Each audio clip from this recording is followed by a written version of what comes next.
Thanks for downloading and subscribing to the Clive Barker podcast. Our website is at www.clivebarkercast.com.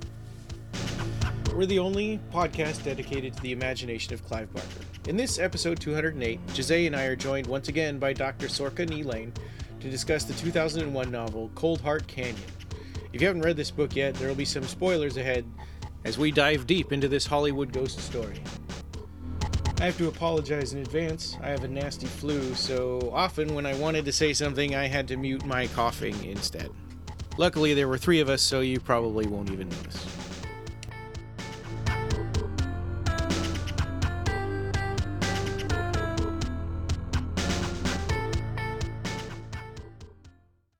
All right, this is episode 208 of the Clive Barker podcast. We've got Jose, and I'm Ryan.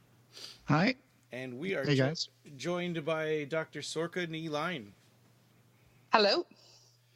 That's right. Editor and contributor to Clive Barker Dark Imaginer, a book that we discussed on a previous episode. And I do recommend that you guys go ahead and get a copy of that and listen to our episode, because we do go into talk about the essays from different authors that were in Dark Imaginer. And like I was telling Sorcha, it was a book that really made me think in certain ways about Clive's work, where places I had never gone before. So a very interesting set of essays, and I hope that you guys have a chance to read that. Thanks, guys. Yeah, so we're talking about Coldheart Canyon, and it's Clive's 2001 novel from HarperCollins. It was what were your first impressions of it? I know I've got some first impressions, so I wanted to see what you guys think. Sorcha. Well, I suppose for me, I remember reading this on holiday in New Orleans back in 2002, and it's a very strong emotional connection I have with this novel. I think because it was a very, it was a very exciting time when I was off traveling in the States for the first kind of sustained amount of time, and it was a lovely companion to have along the way, because it was a very different kind of Barker novel for me. It wasn't, it was fantastical, but yet it was set in the real world. It had that Hollywood edge, which I thought was quite interesting. So I have very, very warm feelings towards the book, and I think it's one of those great stories that unravels over a long period of time. You kind of stay with it. You don't the narrative sustains you the whole way through the novel, so you kind of want to go on that journey with Todd and all the rest of it. So I think it's quite exciting from that point of view, especially because it's such a large novel. It kind of still feels that it's got a very definite beginning, middle, and end. It doesn't go into too much of that secondary world. It kind of sustains it within the real world, for want of a better word. So I enjoyed it for that. I have very strong, very emotional connection to the novel as a result, I think. My first impression of the book, I read it when it came out as well, and it was an interesting change for me, because I was used to reading Clive's first few novels at this time. I had read Weave World, and I had read The Great and Secret Show, and other novels like that. And so I was actually, there was a definite difference when Clive moved after writing Imagica and moved into the U.S. It seemed like, to me, it changed some of the tone and some of the America became much more important in Clive Barker's fiction, and he became more interested in, living in California and living in Beverly Hills. This book is very personal for Clive, because he was writing it from a place where he was not feeling like it was really hard for him. If you read the first the prologue for this book, you will find out that he says that this book was really hard to write, and this was around the time when there was a kind of a Clive Barker relaunch that was going on, and his father had just passed away. So he had a lot of hard times writing this book and coming to terms with what he wanted to say. And my first impression of the book was very positive. I mean, it was more grounded in reality, it seemed, for the first couple of parts of the book. Of course, there's always like supernatural elements in there. That's what makes it more fun. But in the dark fantastic, Douglas E. Winters describes this book as rendering Los Angeles into a wasteland that is physical as well as spiritual. And you can see that there's a lot of stuff here that Clive had to mask in regards to referring to people who actually were actors and celebrities living in Los Angeles. And I thought that the book had certain vignettes that seemed like they stand out more than other parts of the book. So in that sense, I felt like the book had lots of things here that appeared to be very significant to Clive while he was writing those sections. Well, other sections are a little more transient. I mean, they connect different parts of the story to each other, but I had this idea of so I had a positive experience with the book, and definitely is a very American book. It's very rooted in old Hollywood. For me, I felt like reading this book the first time when it came out, I didn't like it the first time, and I like it a lot better now this second time reading it. But I felt like that it was too much of seeing how the sausage is made. I think it was such a different tone from his previous books. There were three things about it that kind of bugged me. I mean, the first was the angry tone, and there's one point in the middle of the book where the narrator sort of goes off on a tangent, just trashing Hollywood, right? The narrator that's supposed to be a little more neutral just starts talking about all these people that committed suicide, and how screenwriters can't get their scripts read because the people who are supposed to be reading them are so corrupt, and then what was it? And then Dempsey. It's like this seemed like the dog. Yeah, it's the part with the dog. I mean, I think that it felt like it was put in just so the dog could die, because or that Clive didn't mean to put that in, but he did because it was happening in his own life. And Right. so the result of it is that there's no part of that book that has Dempsey in it when he's not dying. So Right. it's hard to get to know Dempsey and to feel sad with Todd Pickett, because Dempsey was dying the whole time that we knew him. And then the other part was just this name. I mean, this seems petty, but it really bugged me the whole time, was the name Kiefer Smotherman. It was like, because it seems like it was just such an easy take on the name Kiefer Sutherland. Right. There were some names that were changed. That's true. Yeah, I mean, he's not anything. Kiefer Sutherland is not anything like Kiefer Smotherman, other than their names. But I think that it's a wink and a nod, I guess. Yeah, from Clive. Yeah, or just too easy to. I don't know. I mean, I don't think, is Kiefer even a name that people have?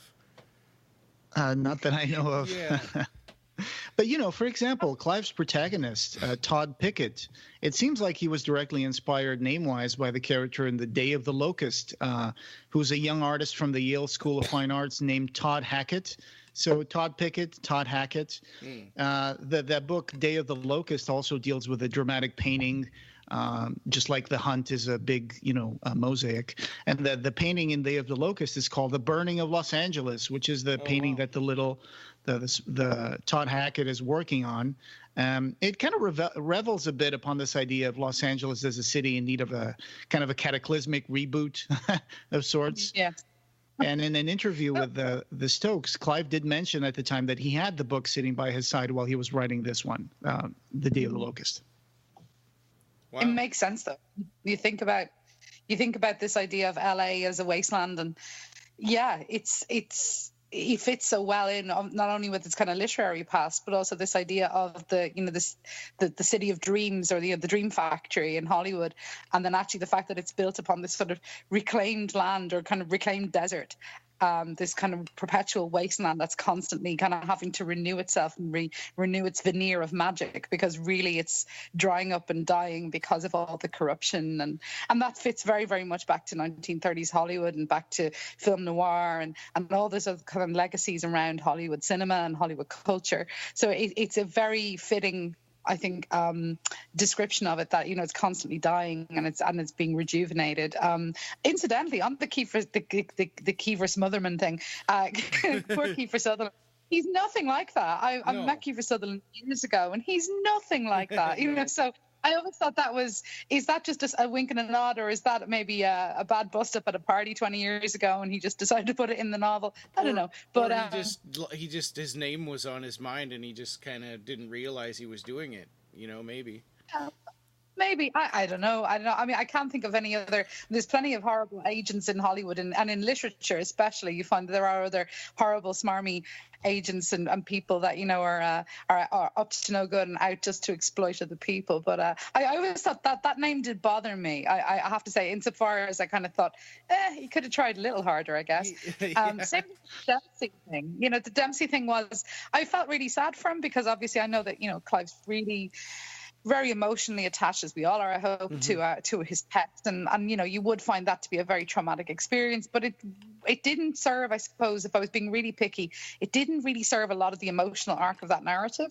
I didn't think it needed to be in there, other than the fact that it was a way to memorialize maybe a particularly beloved dog. So I would agree with you, actually, that I think it was a little bit overdone, but it was something. I really feel like I'm nitpicking, though, because overall I think actually I'm willing to accept it. It's an emotional trauma, and that opens up our introduction to the character. So it's an extremely detailed vignette. The whole problem with the Dempsey the dog falling sick, and then even Clive in the introduction and acknowledgments, he does mention that that did happen to his dog at the time, and I think it was there just so that Todd Pickett, the character, could have a moment of doubt before going under the knife with Dr. Burroughs, or under the chemical peel, should I say.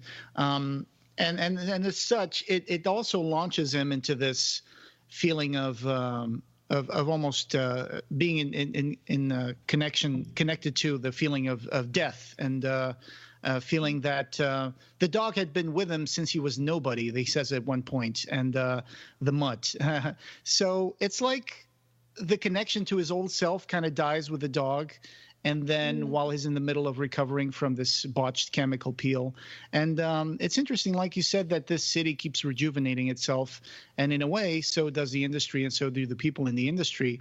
Of course, we all know that, for example, women in Hollywood, they usually don't get a lot of roles, leading roles, after their mid-40s or early 50s, and unless they're going to play someone's mother or someone's grandmother. So it's true that a lot of people are kind of coerced into staying young for as long as they can, and staying beautiful as long as they can, because that's the superficiality of Hollywood, and the cinema industry requires people to stay almost immortal in the silver screen, and that was more true in the studio system. And nowadays, it's still a lot of people have to fight to stay young. I mean, it's crazy when you imagine that people like Tom Cruise right now, he is older than Wilford Brimley in Cocoon at the time. So, right. Wow, yeah. That's crazy when you think about it. I mean, he is one of those actors who just kind of seem to have that Todd Pickett thing of the great smile, and the kind of the immortal youth. And it did. I remember when I was reading Coldheart Canyon the first time, I remember thinking it is that Tom Cruise type of character, that kind of that smile, that particular sort of Hollywood branding. You can see that perhaps with a slightly different kind of character arc, but it was in there. And it's interesting that yes, Tom Cruise. I mean, he's in his late 50s now. I'm just thinking. Right. Mm-hmm. Yeah, I mean, I think he doesn't so. look it. He looks really well, but it's one of those things where you kind of go, wow. I mean, considering how well he's aged, and he's still cast opposite women who are in their at most late 20s. So it's that farce of of that casting appeal of younger women who have to be attracted to older men. It's Right. I mean, you have that kind of idea of that women cannot age. Men can age gracefully, but women are not permitted to age on screen. Yes. So you do have that appropriation of immortality by any means, because otherwise your screen career is over. So it's an interesting thing he's playing with. But also, poor Wilford Brimley. I mean, that guy, he's looked like that since he was 30. Some people are just adult-looking kids, I guess. Yeah. Mm-hmm. Yeah, this is true. So the story begins in Romania during the 20s, and poverty and disease are running rampant. I'm just going to read the quick synopsis here. And then American talent agent Willem Zephyr and Romanian-born actress he represents, Katia Lupi, have traveled here in order to visit Katia's relatives. And Zephyr visits an old medieval castle, which has been turned into a monastery, and decides to buy a unique work of art, a series of sculpted and painted tiles depicting, in a grotesque and obscene manner, the local legend of a Count Gorga who was cursed to haunt the nearby wilderness for all eternity. The second part of the story begins in the year 2000, when failing movie star Todd Pickett decides to undergo plastic surgery to make himself look younger as a prelude to his professional comeback. Something goes wrong during the recovery, and Todd, now disfigured, is forced to go into hiding during this recovery. His agent selects Katia Lupi's former home, an abandoned house in Coldheart Canyon, a secluded area outside of Hollywood, where Todd discovers that Katia and her subjects still hold court. Did that synopsis say Count Gorga? No, I added that in. Oh, okay. Sorry, did I mispronounce it? It's Duke. No, I thought it was Goga. Goga. Maybe yeah. I'm wrong. Yeah, you're right. Yeah, that's it. But yeah, so that's the story of this book, and it was a difficult book for Clive to write. In the third revelatory interview with the Stokes in July of 2001, Clive did talk about how Coldheart Canyon originally went from being a short novel of about 50 to 60,000 words to a book that was 700 pages long. So this was written at a time when he was mourning the death of his dad, Len Barker, from August 1999. And he was finding it hard to read. And as he wrote that, he was still working through a lot of complex feelings of loss. But he said that writing was a very healing occupation. And after he moved into the second draft of Coldheart Canyon and the characters started springing back into life, he found himself enjoying the process a lot more. But yeah, at the time he was working on the illustrations for Abarat, I believe, and he didn't want to tackle a large book that would distract him from the scope that he had envisioned for Abarat. So, yeah, but we know some stuff about the short story. In the shorter form, this story was told entirely from Todd Pickett's point of view. And in Lost Souls in 1999, I believe, he mentioned having done a draft of it as a short story as early as 1998. So it seems like this was one of those projects he had going for a while, and ultimately became a larger novel, just like it happens to a lot of things that Clive worked on. Mm-hmm. It's very interesting. I suppose when you see it like that, you can suddenly see where it grew out of the post-Galilee period, after he'd written Galilee, which is a very different sort of story. But again, you have that kind of mystical, magical properties around particular rooms and narrators going through very particular kind of emotional upset. And I think it's there. I can kind of see it as a natural successor to Galilee in a way. I can see how that mental creative space enabled this to become the next sort of big novel that he produced. Yeah, and around this time was also when The Essential Clive Barker was published. I think it came out November 3rd of 1999, I think. And that was kind of like a very important landmark thing for Clive, because it was a sampler of all the books that he had written at the time. He still had this idea where he talked in interviews that I still don't think of myself as a writer, and that's like, and now I'm like 15 books in and I'm like, well, I guess I am a writer. So here it is, my Essential Clive Barker. And so that was interesting, because as Todd Pickett is trying to go for a relaunch, Clive around this early 2000, late 90s was also going through his own kind of relaunch into this book has an interesting take on celebrity, and for example, in his conversation with Doug Winter in The Dark Fantastic, he does address the idea that being a celebrity is something achieved usually by being something other than the thing they do. So for actors, it's about who you're dating, how you're partying in LA or where you're going. For a writer, publishers want them to be interesting as celebrities, so they will become talked about in magazines, or like People or Us, which would translate into numbers of books and magazines sold, of course, interviews, review articles. So because being a writer, according to Clive, is basically just sitting at home and writing by yourself, which sounds kind of boring. So yeah, so that he kind of put his ideas of celebrity into this novel as well, I think.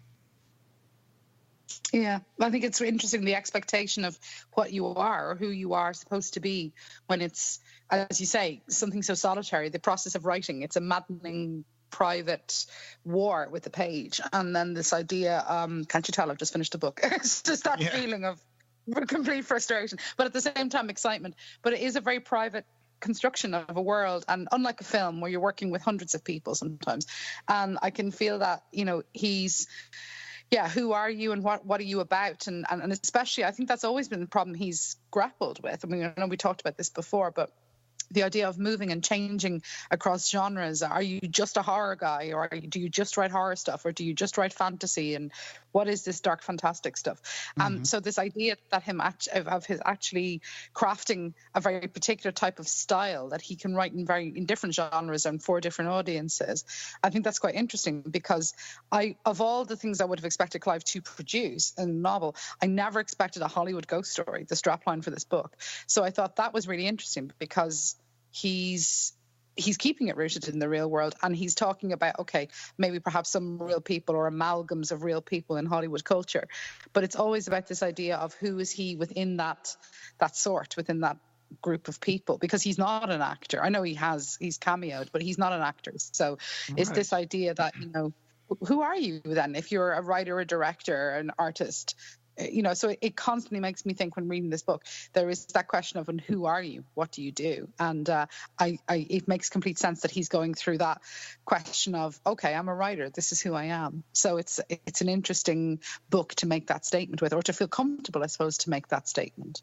Right. It's like, for example, I've heard people describe Clive Barker as being like a Renaissance man or a polymath or all those, you know, adjectives and names. And it basically all mean the same. It's that he's an artist who works in different mediums, and he does whatever he wants, and he does it whatever way he chooses to do.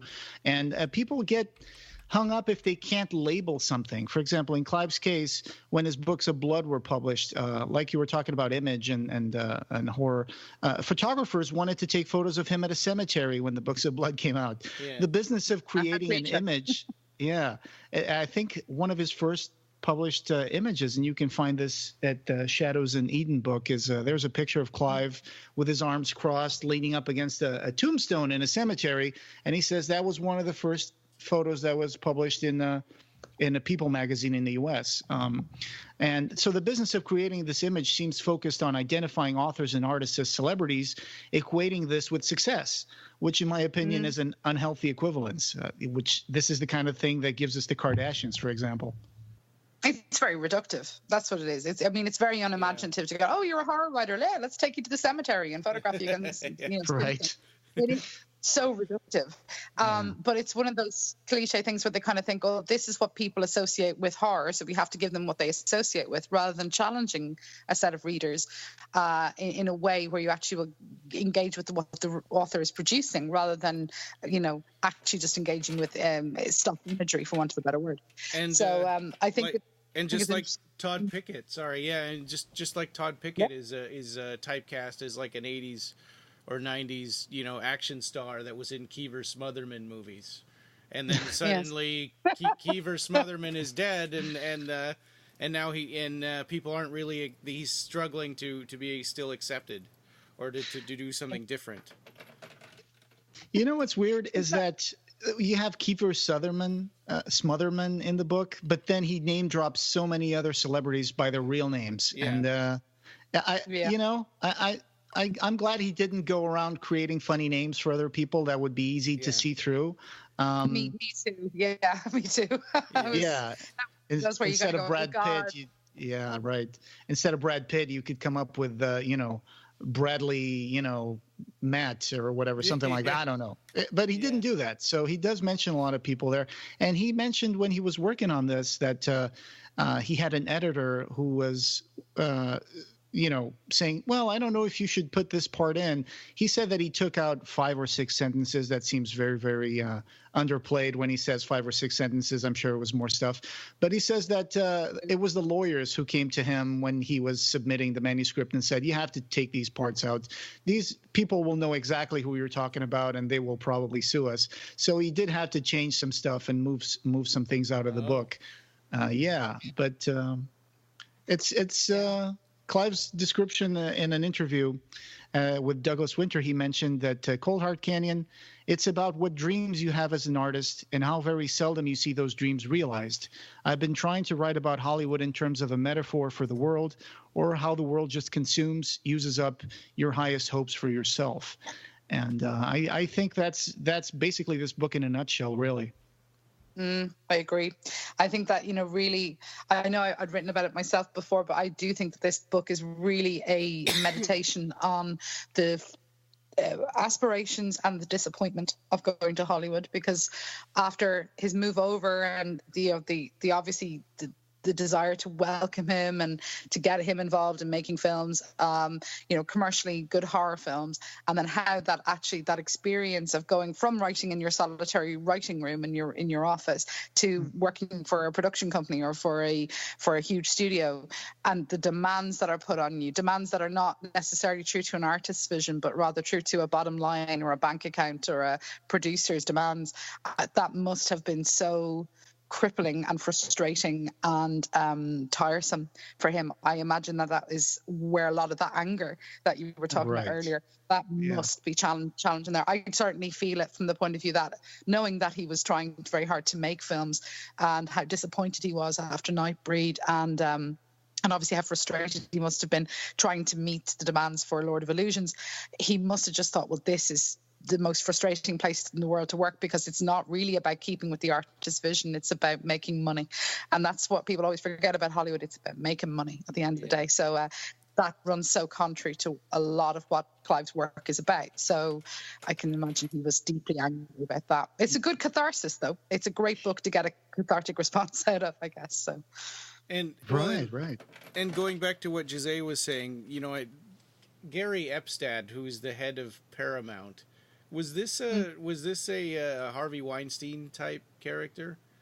I kind of was getting that feeling from him reading this time. I'm personally not that knowledgeable about the history of Paramount or the studio system. I know a little bit about it, and I know there were some, producers who were, larger than life. Gary Epstad is a fictional character in this book. Who is right? I was just trying to see if he might have been like a play on a certain figure. Like I was saying, I know that there used to be some producers in the studio system who were these bigger than life characters, right? They would just make a party, bring all their, actors that were working on the payroll and stuff, and they would have a big social life going on with all these actors, and they would pretty much decide almost unilaterally what movies were going to be made or not at the time. And now it's become more of a bean counter thing, right? It's a conglomerate of investors, and it's boards of directors that decide how we're going to do this movie. Are we going to invest more money into putting reshoots? What are the test audiences saying about the film? Oh, shucks, we need to bring another director and reshoot this before we put it out because we want to protect our investment. It's not about the artistic vision anymore, right? When a movie like the Avengers, the second part of the Infinity Gauntlet or whatever, when that's going to come out, you can be sure that even though there was a big producer there, Kevin Feige, who's been directing the Marvel Universe for over 10 years, but there's also a lot of investment, getting a return on your investment behind these big blockbuster movies.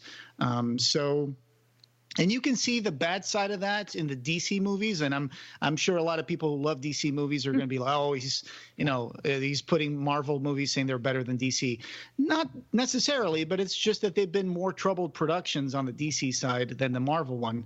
And you can see how that happens. Like, they replace directors, they reshoot scenes, they completely change a movie and re-edit it just before it comes out, in this kind of frantic despair that we need to make sure this movie makes $1 billion. If it doesn't, we're screwed. Yeah.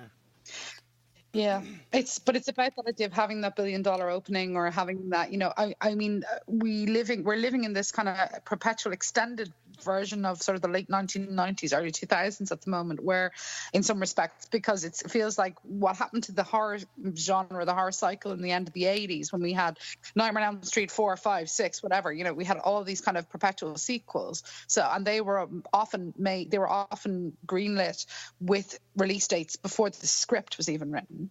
So you have a machine, like a literal machine working on it at that point, because you don't even have principal photography down. The movie's opening in 9 months. It's like, that's crazy. Quality just suffers straight away. I'm not saying that's the same with Marvel or DC, but what you do have is all these kind of origin stories. I mean, I haven't kept up with this because I find I get very impatient when they're not going to tell me a story. They're just going to tell me prologue for 2 hours. That I just get very, very impatient. I want a good story. Yeah. And I have recently watched the last of the Avengers movies, and it was fine, but it felt like there's so much prologue going on that I actually just want you to get to the story, and the frustration with that, I think, is that you find that these products are constantly being engineered and tweaked with, rather than actually the primary function, which is good storytelling. So this is one of the frustrations I have kind of with contemporary sort of superhero films in particular, I must say, in Hollywood. But this is something that the horror film went through as well, you know what I mean? But it was just extending it through death by sequelization. And now we have, of course, reboots. So we're in this kind of postmodern, hyper-stylized reciting early materials that have, because there are audiences out there who will go to it. We'll spend the $10. We'll go to the movie. So, right. So there's this bottom line that's constantly being met, and then after that, you have to, now with the internet, you have to, and people like us, fans and stuff, you have to cater to a certain level of that, because if they ignore them, then they're going to come out on Twitter and be very angry about it, and there'll be backlash. So it's an interesting dynamic. We have more voice as fans or as consumers, but there's also this bottom line of they'd rather invest in a $250 million Michael Bay movie, which I can guarantee you I won't spend the $10 on, or they rather than the $20 million movie, which actually could be much more significant in terms of cinema. So I always find that it's a bit of a frustration, personally. Yeah. I love listening to Kermode and Mayo. They're amazing. Yes. Yeah, aren't they amazing? And it's funny. Yeah, the movie critic Mark Kermode, and you mentioned Michael Bay, and there's one thing about this book. So Michael Bay, Kermode keeps complaining about Michael Bay. He says that he's a director with a pornographic sensibility, with a pornographic vision of in his movies, when he depicts something, it's usually meant for titillation, whether it's explosions or women or whatever. It's there to feed the male gaze. It's there to feed the immature kid who still holds on to his toys and all that stuff. But in this book, there's a lot of sexuality in Coldheart Canyon. There's a lot of, it starts out rooted in reality a little bit. The mundane stuff of, like you mentioned, Ryan, the anger that people have, even though they're rich and they live in Hollywood and they're angry and they mistreat they complain to their assistants. They complain to the vet that's saving their dog's life or not saving in this case. Mm-hmm. And it's just that they have so much stuff, but they still aren't happy, right? So in this one, for example, in Coldheart Canyon, Clive said once in an interview to Lost Souls that in this particular case, Coldheart Canyon, it was some pretty dark, strange stuff that came out while I was writing. And I think I'd been holding in a lot of anger and resentment towards this town, seeing that I had been here for 10 years, and it poured out in this allegorical form. Yeah. In this definitely encoded form. Yeah, the devil's country. It's like, as a reader, you see that and you go, don't go in there. What are you doing? Don't go in that room. And but people, not only do they go in there, but they love it, and then they get addicted to it. Even though whenever we see somebody go in there, they're in danger of getting, stabbed by Duke Goga, or or killed by some horrible thing, or Quatsaphone. Could kill them with his toenail. Mm-hmm. Yeah.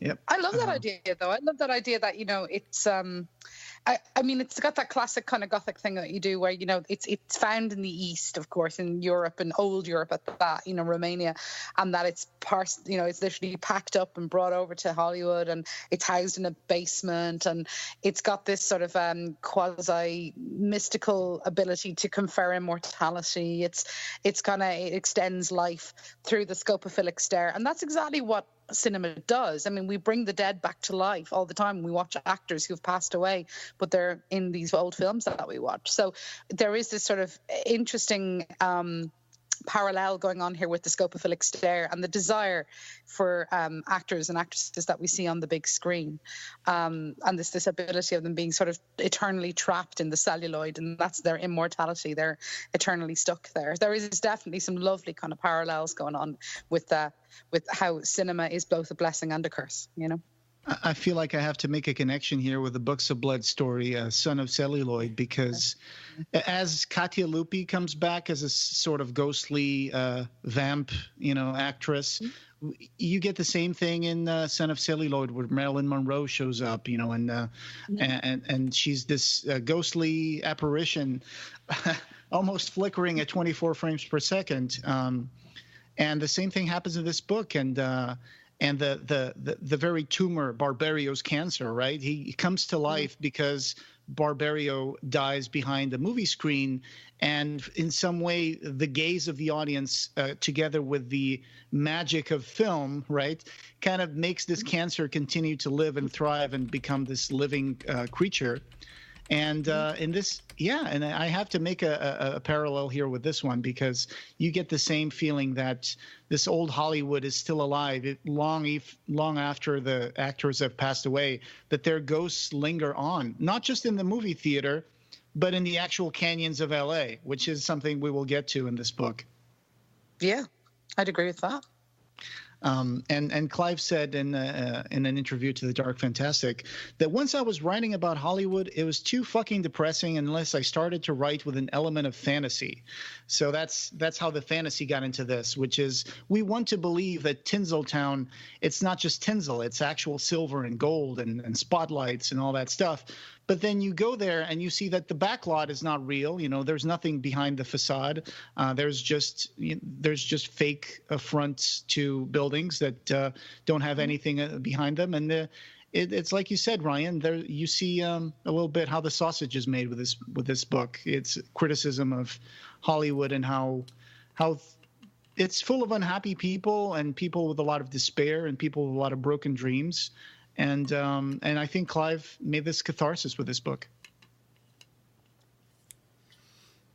Yeah. I think it's an excellent point. I mean, if you go to any of the backlots, you see how the how the sausage is made, as you said, and it's very arresting. It's very interesting because on one level it is got a captivating gaze of recognizing stuff that you might really like, or films that you really appreciate, and you kind of go, oh wow, it looks so much smaller and it looks so much more fake than it did with the magic of cinema behind it. So there is this I suppose brush with reality, but at the same time I suppose there's something that still draws us there, isn't there? There's something that still draws us to Hollywood culture. We still buy the lie that it's the space where dreams come true and things can happen. And as Clive so eloquently put it there in that quote, it is tinsel. It's not silver and gold. We like to believe it is, though. So yeah. Another thing that's really interesting is that at some point this book was optioned to become a film. So that would have been something extremely meta to see this movie turn into this book turn into a movie. I think Fangoria was reporting in their June 2006 Weekend of Horrors that Peter Filardi had been speaking about his adaptation of Coldheart Canyon for TNT. So I think this started. Yeah, this started out in 2002, and then it kind of fizzled away in 2006. But at one point, there was an idea to turn this into a movie. So it's interesting. Clive said once would have been basic cable. Yeah. He said in an interview that Whoopi Goldberg and I are discussing a miniseries based on Coldheart Canyon for TV. I think it would be perfect, and Whoopi is a huge horror fan. So. Yeah, that came out in The Spook in January 2002. So they were trying to make this into a film, which is kind of bananas. That's crazy. I can see it as a TV adaptation now. If you did it now for something like Netflix or Hulu or something, yes, I could see that, because the long form television narrative, the 10-part or the 13-part series, that's great. That's been well established as a real moneymaker, and so many Hollywood actors now are leaving cinema to work in prestige television. And that, I think, would be awesome if you could get something like this extended out into 9-10 parts. Yeah. But back in 2006, not so much. And TNT, no offense, but no. Not for the violence. You wouldn't have enough violence. You wouldn't have enough sexuality on screen. And you probably wouldn't have convinced enough good, strong actors to actually, get some sort of title prestige, I suppose, added to the picture and get them into the actual TNT version. So thank God that didn't happen, I suppose, is what I'm trying to say. Yeah. My memory of TNT is that they have commercials like every 5 minutes. Yeah. I think of TNT when I was watching Gremlins 2 over Christmas, and I always think of that great character who's roughly based on Ted Turner and Donald Trump, who runs the corporation. Grump or something like that. It's Clamp. That's Clump, what he's Clump, called. yeah. He's got a TV network. Exactly, but it's always that great joke of, Casablanca now in color and with a happier ending. And that's exactly what I think of every time I think of TNT. So not the best extra horror movie. So, just saying. Yeah. So when we talk about all these actors and all these celebrities and the nature of celebrity, the other side of the equation is that there has to be fans, right? There has to be people who consume these products, that consume these movies, that follow these people, these actors, and these celebrities. And so I want to bring in that side of the equation with the character of Tammy. So Tammy was a little problematic for me in the sense that I found myself identifying a little bit with Tammy, but not too much. You know what I mean? It's like Tammy is a person who, she seems extremely unhappy and very obsessed with Todd Pickett. She is the founder of the Todd Pickett International Appreciation Society. Yes. And so she's problematic. Can I ask a question? Problematic in the sense of the way she is depicted, in the sense it seems like there's a certain resentment from certain celebrities regarding their fans sometimes. And have you not met a lot of celebrities? A lot of them don't like their fans. Right. So, well, and there's a Clive Barker Appreciation Society, or there used to be, and a Clive Barker Society, yeah. Yeah. So it's interesting that we see that sometimes. Clive Barker Appreciation Society, CBAS. That was. Oh, okay, yeah. I remember we talked about that with Ed Martinez and Nina when we had them on our show. Right, and those and the women that ran that were super fans in kind of in the vein of the Todd Pickett Appreciation Society. I do wonder how much of that impacted the depiction of Tammy, actually. Now that you mentioned that, there used to be what they called CABAS, Clive Barker Appreciation Society. And Ed Martinez did talk to us on the podcast once, and he did say that the ladies were a little too obsessed with Clive. And I do have to wonder here how much that impacted the depiction of Tammy. So that's complete speculation on my part. But you're right. It was called the Clive Barker Appreciation Society. In this book, it's the International Todd Pickett Appreciation Society. So it really brings that point home and she's married and she has a husband, but she keeps her front living room completely full of like stuff from Todd Pickett. She has like prosthetics from movies he was in that she's never even saw because she was told that if sunlight gets on those prosthetic pieces, they're going to decay and they're going to rot away. And so she has those pieces that she bought, but she's never looked at them. Yeah. And I'm like, wow, that is, I guess there are people like that. And having done a podcast for 6 years, I wonder, am I a little too obsessed about Clive Barker? Why do I like Clive Barker's work so much? Why do I feel the need to make a podcast? Am I Tammy? That was a part of the thing that I was thinking. I don't know. It depends on what you got in your basement there. You know what I mean? It's always about, what you really putting away. Not you. I mean, it's a joke, but still, it's no. I've met super fans of various things, and there is a competitive streak in fandom, and I'm sure you see that at horror conventions. I certainly have anyway. And I mean, and fandom is interesting. Depends on what the subject is, but you do find that sometimes fandoms can be quite sexist as well. Mm-hmm. There's a lot of toxicity in nerddom. Yeah, absolutely. Yeah, absolutely. And I mean, I've had it asked to me, how I read Clive Barker as a woman, which I have to say, it's a very redundant and stupid question. Yeah, it is stupid. I mean, I can read. We can all, appreciate it on a different level. Gender does not necessarily mean how I will read everything I read.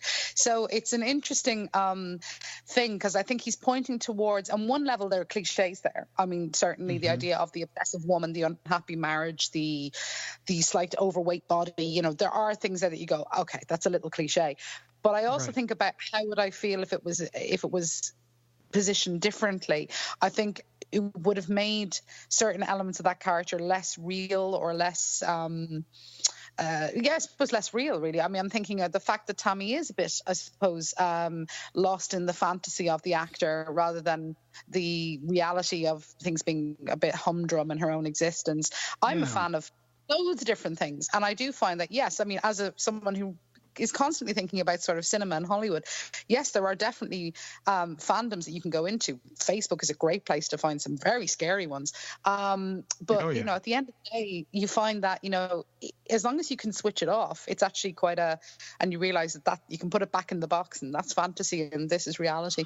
I think you're okay. But there's not a lot of people. There are people out there who are not willing to do that, or are just so unhappy in reality that actually the fantasy is much more appealing. And I thought actually he wrote that sequence around Tammy very, very well. I thought that actually it was an appreciation of a particular type of fan who is using this particular celebrity, in this case Todd Pickett, as this kind of cipher for all of those kind of Hollywood dreams. It's the beacon that calls out to you, and then when she meets him, the inevitable disappointment of meeting him, because he's self-centered, he's kind of almost slightly cruel in his treatment of her, so that shattering of the illusion is very important, and I think it worked very, very well. It served the story very well, because she is, in my view, one of the most interesting characters he's written for women, because she's painfully ordinary and rises to the challenge against all of these supernatural threats and these beautiful, starved, thin, sexually perverted women of Hollywood. She's the absolute inverse of that, and I thought he wrote her as a sort of an interesting, normative fan. I thought she was written in a very, very interesting way. I found her very compelling, actually. So. She is her own person. She's not. She doesn't allow herself to be objectified, like for example, Katya would do, right? And other actresses from the 20s and 30s who were considered to be the it girl, but they were really just extremely, sad and addicted women that were just looking for love, and they were just kept being used and used over and over by the men in their life and the men in the industry. So, yeah, I can see that. But also there's this depiction where, like you said, the illusion is shattered, but fans sometimes have this tendency to take kind of an ownership of this image of the actor or celebrity or artist that they adore. And like you said, they want to believe that image that they have is real. And it's sometimes they will cling to that image, and they will even, at one point, like for example, Todd Pickett's agent Maxine, she receives a phone call from Tammy, and she's like, "Where is Todd? Nobody's seen him for a while because he's in the house in the canyon trying to recover from his botched peel."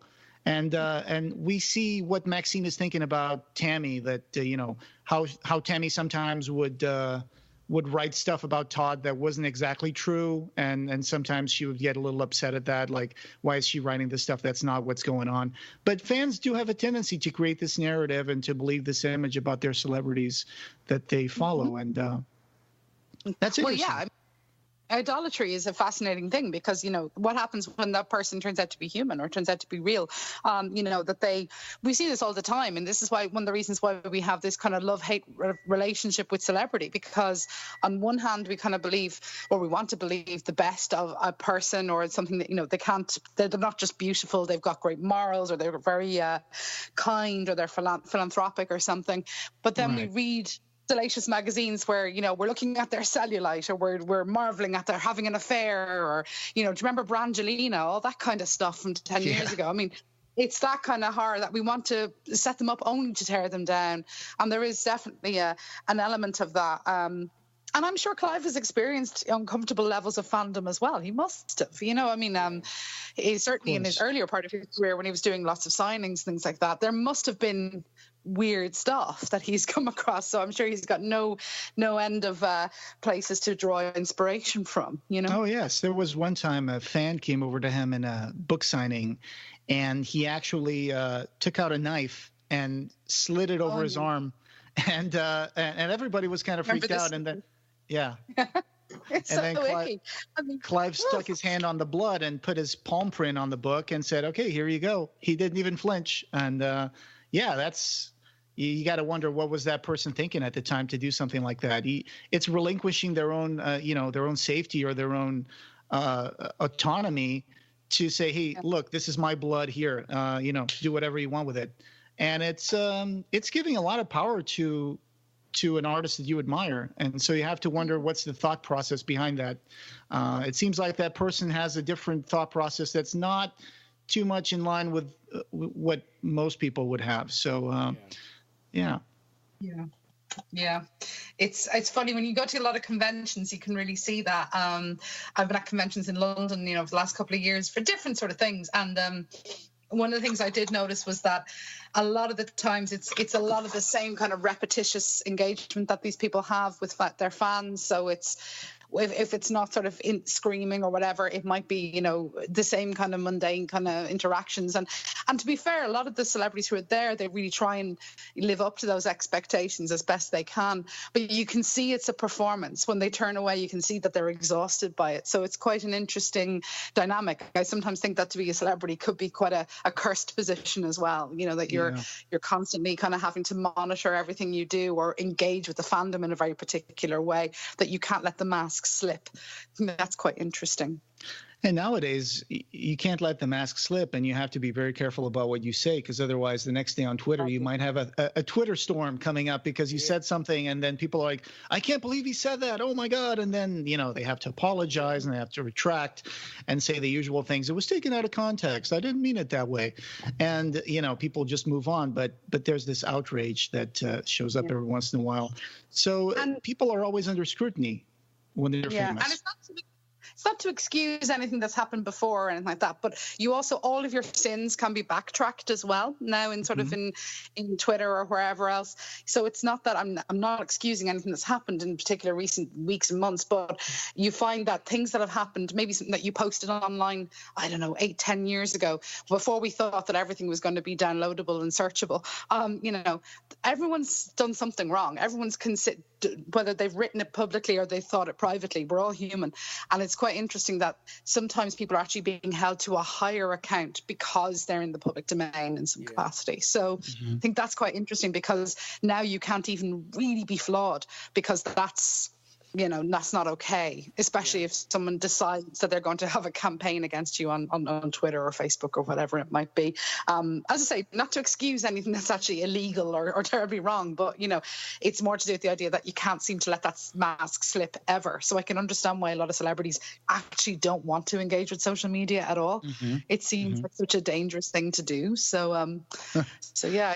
Quite interesting. Well, especially when you think about what happened to Kevin Spacey recently, where he had another accusation come out, and what he did was something really strange. He went on YouTube and he recorded a video of himself as his character from House of Cards, and he went on a small little rant, and everybody was like, "This is very strange and very weird. We don't understand what you're trying to say here, and it's weird that you did this." So I don't know if our listeners might be aware of that, but that was a strange event that happened recently. Yeah.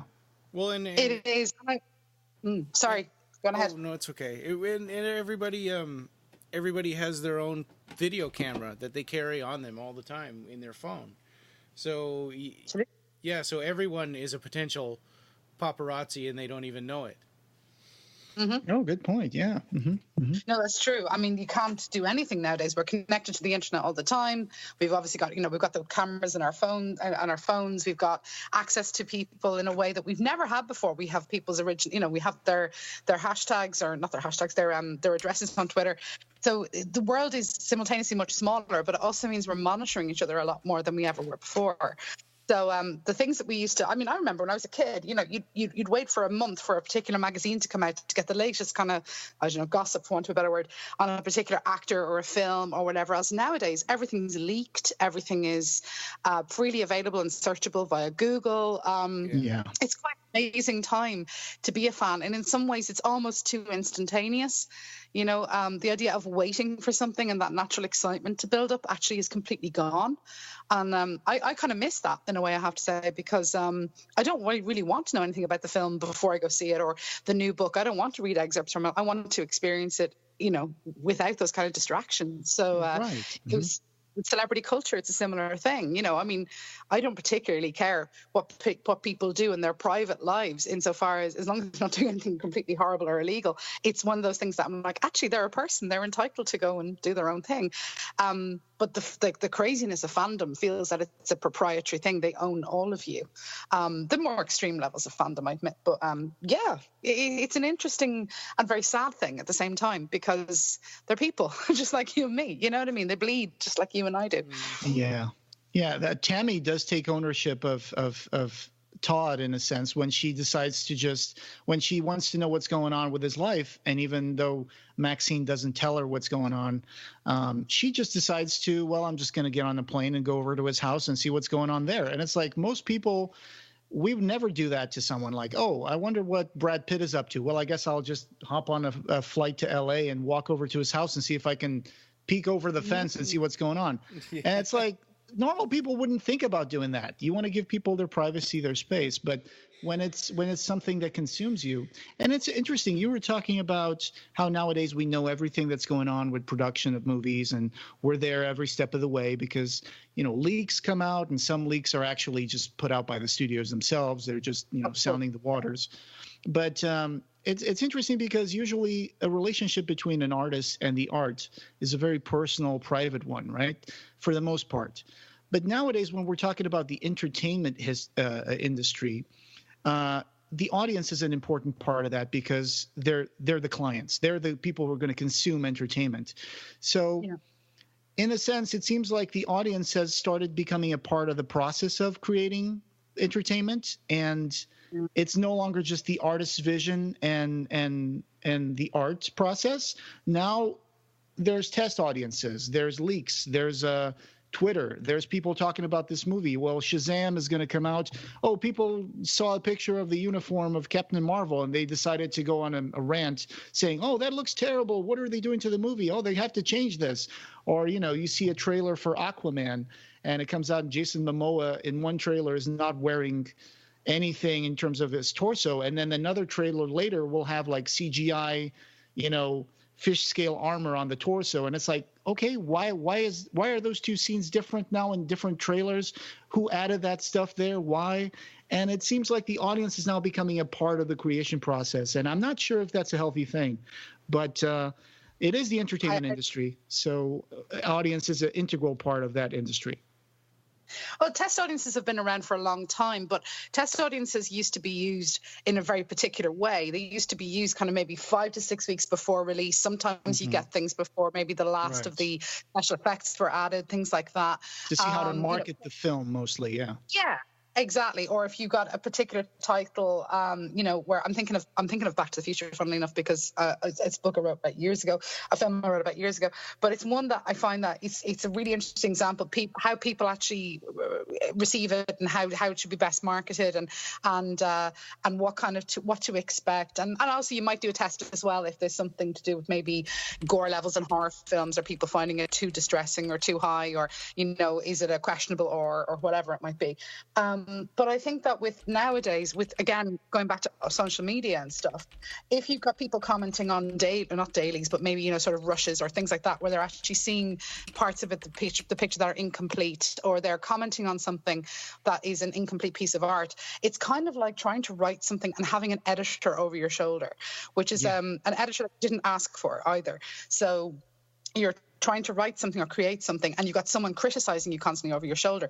It's going to be the most impossible thing to kind of create something organically, because all you're thinking about is the end product for the consumer rather than servicing the story or servicing the vision or the purpose of the piece in the first place. So it's you're in a way you feel like you're destined to fail. So I don't think it's a very good creative process in that sense. I mean, I remember, I'll out myself straight away here and say that I remember when they announced Heath Ledger as the Joker back in 2007 and I thought, that's a dreadful choice. My God, I didn't take to Twitter or anything, but I don't even think it existed at that point. But I do remember thinking that was a terrible choice. How wrong was I? He was amazing in it. You know what I mean? And I'm not qualified to say what an actor can and can't do. So sometimes you actually, we need to kind of back off and actually let them create the material that they want to create. We can decide if we like it or hate it afterwards. There was that kind of fan outrage when Tom Cruise was announced in Interview with a Vampire. Oh, I remember that. Yeah, yes, the Anne Rice fans were so upset. It's like, because he was like this mainstream action actor. Yes. And the interesting thing about that is that I have a piece coming out on this at the end of next year on a book on Tom Cruise. But it's an interesting point because actually Tom Cruise was A, phenomenal in that film. I thought he was absolutely brilliant. But B, the reason why he was so excellent was also due to the fact that he was cast almost against type. He was working outside of his current kind of generic kind of markers. And it's what made it a really interesting role for him. And it made a really interesting sort of expectation to see how he would work within the Gothic film world. And I thought it worked really, really well. But Anne Rice herself, of course, added fuel to that fire because she took out a one-page ad in Variety to say what a terrible idea it was. So she fueled the interest herself because she couldn't let her own work go once it started to, when it was up for adaptation, for screen adaptation. So it's an interesting point to make. And I think that with Clive's work, I mean, at least with his own films, the vast majority of them, I mean, he's in charge in some capacity. But it's interesting how he still finds the process of actually working with other people can sometimes compromise the vision that he's trying to create. Right. I think, the tension between author and filmmaker is a fascinating one, and one that I think Clive has struggled with a bit with when his films were made by other people. So I'm thinking of, some of the 80s stuff in particular, like Underworld and stuff like that, where he just was just so horrified. So, and I understand why, but, it's one of those interesting examples. I think it's another part of this idea that Clive had to kind of dismantle this mythology of Hollywood is he creates a different sort of mythology where these fantastic actors and celebrities from like the 20s and 30s, they still live on, but not just in our memories. They live on in this book as ghosts, and not just that, but they become bestial in their way. So they go from like being these golden god celebrities that everybody aspired and wanted to be like. It's that old saying, men want to be him, women want to be with him. And then in this book, he names people like Rudolph Valentino and other, characters of that time. And he turns them into these ghastly ghosts that mate with animals in the canyons at night and create monsters. And that's fascinating, and that's a fascinating part of the story. It's what really kind of drives home this unease, this monstrous underbelly of a city that is, you have these Santa Ana winds coming in from the desert, and it's just very moody. It just creates this entire visual idea that's I think what brings it, into my particular sensibility. This book is the way that he creates these this wasteland of sorts, but it's an interesting wasteland. And then there's the Devil's Country, which is kind of the MacGuffin of this whole book. But I particularly like the first part of the book, which is much shorter than the rest of the book. But when Willem Zephyr is in Romania after finding Katia Lupi in the streets of Bucharest when she was 15, and he goes to visit her family with her at Romania. So he's in this fortress inhabited by the Order of Saint Theodore, and he's talking to this priest, Father Sandro, and he's trying to make a sale to get some money for the order, because they're like, life in Romania is kind of hard. But even the Order of Saint Theodore seems like it's just barely hanging on. And so he takes him to this underbelly of the fortress. He takes him to this lower level, and it's a descent that's very symbolic, because the hunt is lower in the deep levels of the fortress, right? And even when they go into the room, there's a Latin saying over the doorway, which is not know yourself, but it is quamquam in fundis inferiorum sumus oculus angelorum tenebimus, which, according to Clive Barker at the story, it says, though we are in the bowels of hell, we shall have the eyes of angels. And fascinating stuff, fascinating epigraph on that room, because you are going into a room deep in the fortress, and then you're surrounded by these tiles that show you a bird's eye view from the top of the fortress. And it includes all the geographical landmarks around you that you could see within a half a degree of difference in the real world. So that's a fascinating image right there. Yeah, that's a great one to kind of start it off with, because again, you have that idea of though we are tormented, we have the eyes of angels. So this idea of that, exactly summing up what we had with the other characters, which is that though people in Hollywood are completely despairing and horrified and completely torn apart by their own sort of appetites and greed, they still create wonders for us. So it's the idea of creating that wonder, although we are in pain, to create that wonder. So I can see exactly how that kind of beautifully that Hollywood desolation. It reminds me as well, the idea, it just reminded me of when Katia is discovered. It's the Lana Turner discovery story, of course. The idea of being picked up, and she was picked up in a soda shop by a guy, a scout from Hollywood, and at 15, and was told, hey girl, you're good enough to be in the movies, you're good looking enough to be in the movies. And this is how she got her start. And it's that kind of mythical start that in Hollywood that we imagine certain actors to have gotten. It's not the fact that they've worked their way in and worked their way hard up from the back, from bit parts all the way up to main roles, but actually the idea you can just be discovered like that kind of magic. I think that's really, really good, because again, that's the Hollywood myth rewritten in a kind of modern context. And the fact that she's obviously she's so clearly drawn off Theda Bara, I think it's she's got that kind of fabulous vantage point. Exactly. And that Theda Bara's own past was, of course, completely made up by the studios. They made up these backstories of where she comes from, because to tell the truth would be so mundane. You know what I mean? To tell the truth that she's from, probably from somewhere in the Midwest. Actually, no, the idea she was discovered in Europe and from this, this mystical family, and this family who were, I think if I'm remembering correctly, they were performers, and maybe not in the circus, but something like that. So this idea that, they have to come from really mystical, strange places rather than from New Jersey or Ohio or somewhere like that. I think it's quite fascinating, but it falls very much into that Hollywood trap, There's this exoticism that comes from, the being from Europe, or being from the Balkan area, or being from, whatever, especially in America, where people are very obsessed about heritage and oh, what are you? It's like, oh, I'm 25% this and 50% that from my grandfather's side. And it's like, okay, it seems in here sometimes, as a European, I'm just saying, it seems to me like sometimes people will actually go out of their way to tell me, oh, I'm actually 25% Italian. And I'm like, oh, okay. Have you ever been to Italy? No. I'm like, then you're not Italian, you're American. But people have this all the time. Yeah. As an Irish person, when I went to the States first time, I was like, oh my God, my great-great-grandfather's from Cork or Dublin or somewhere. And you're like, right, okay. And the idea being that lots of people left Ireland and lots of us went to America, and a lot of us married and procreated with Americans.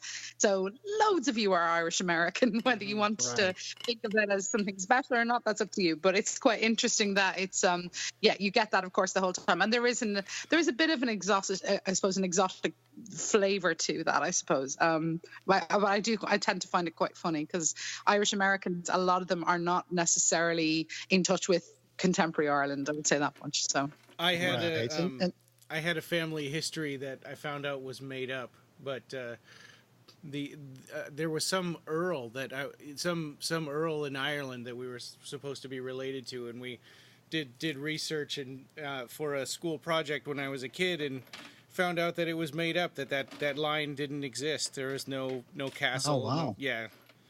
Oh wow! Okay. There's this idea There's this idea about tracing blood quantums in America. It's really interesting and fascinating.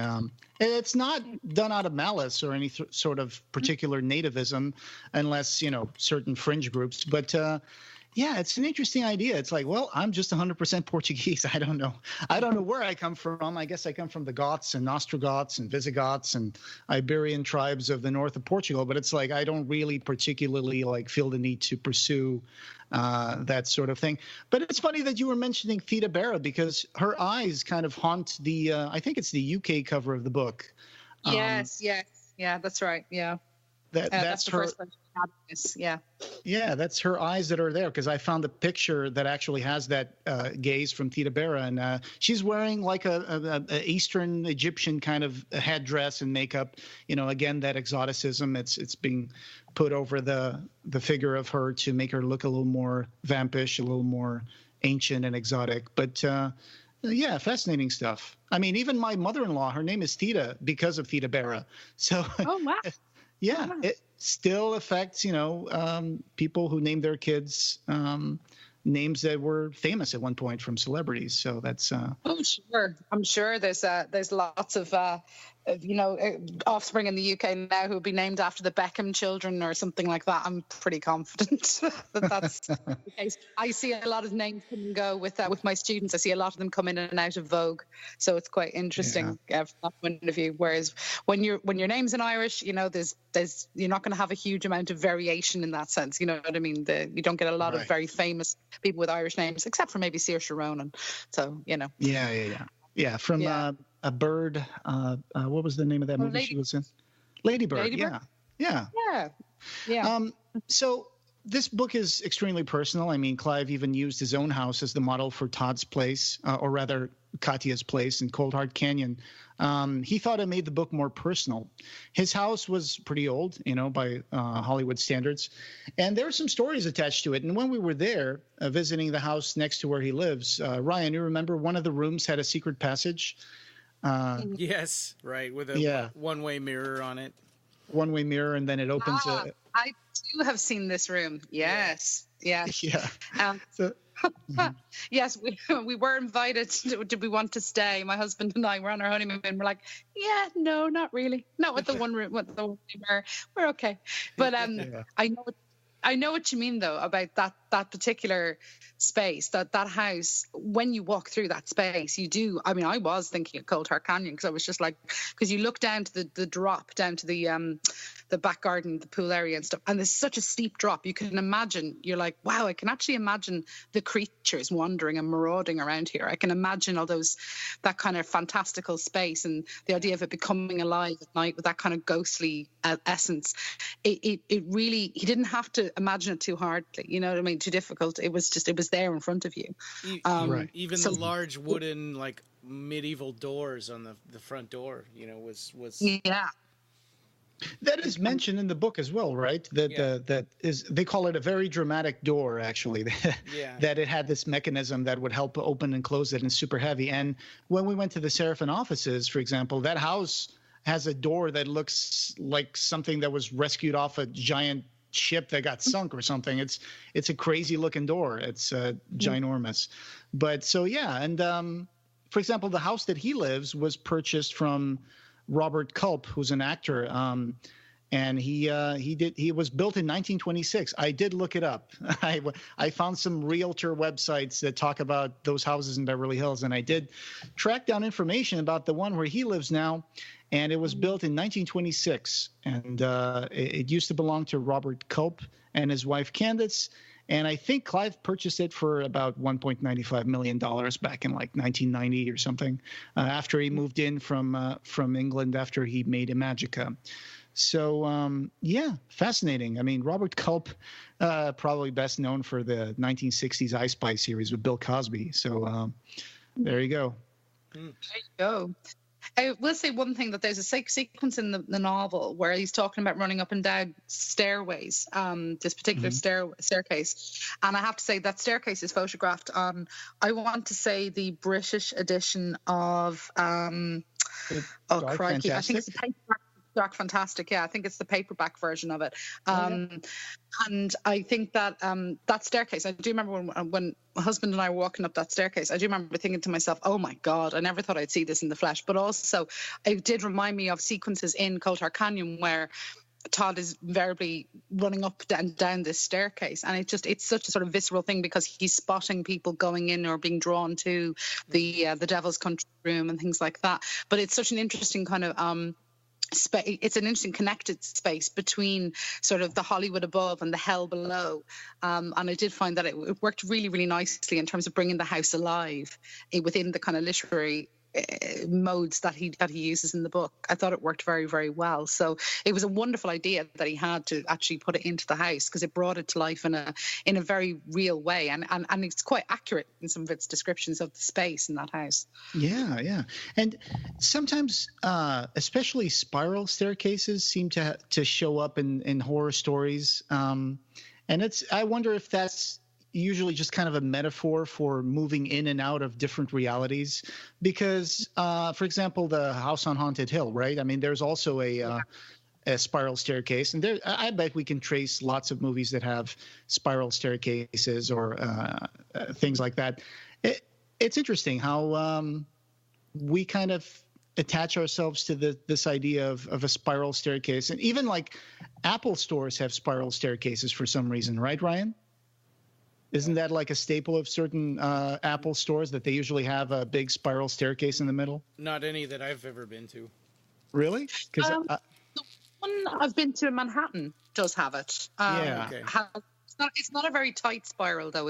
But there is one there on. It's still there. I haven't been in a while. But in the Fifth Avenue store, the flagship store in Manhattan, there was definitely a spiral staircase there.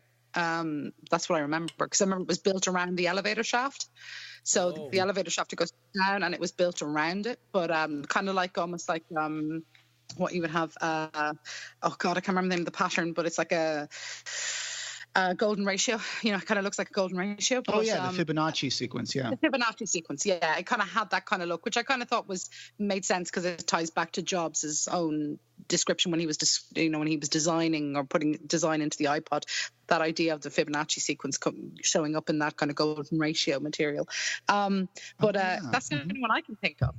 That's the only one I can think of.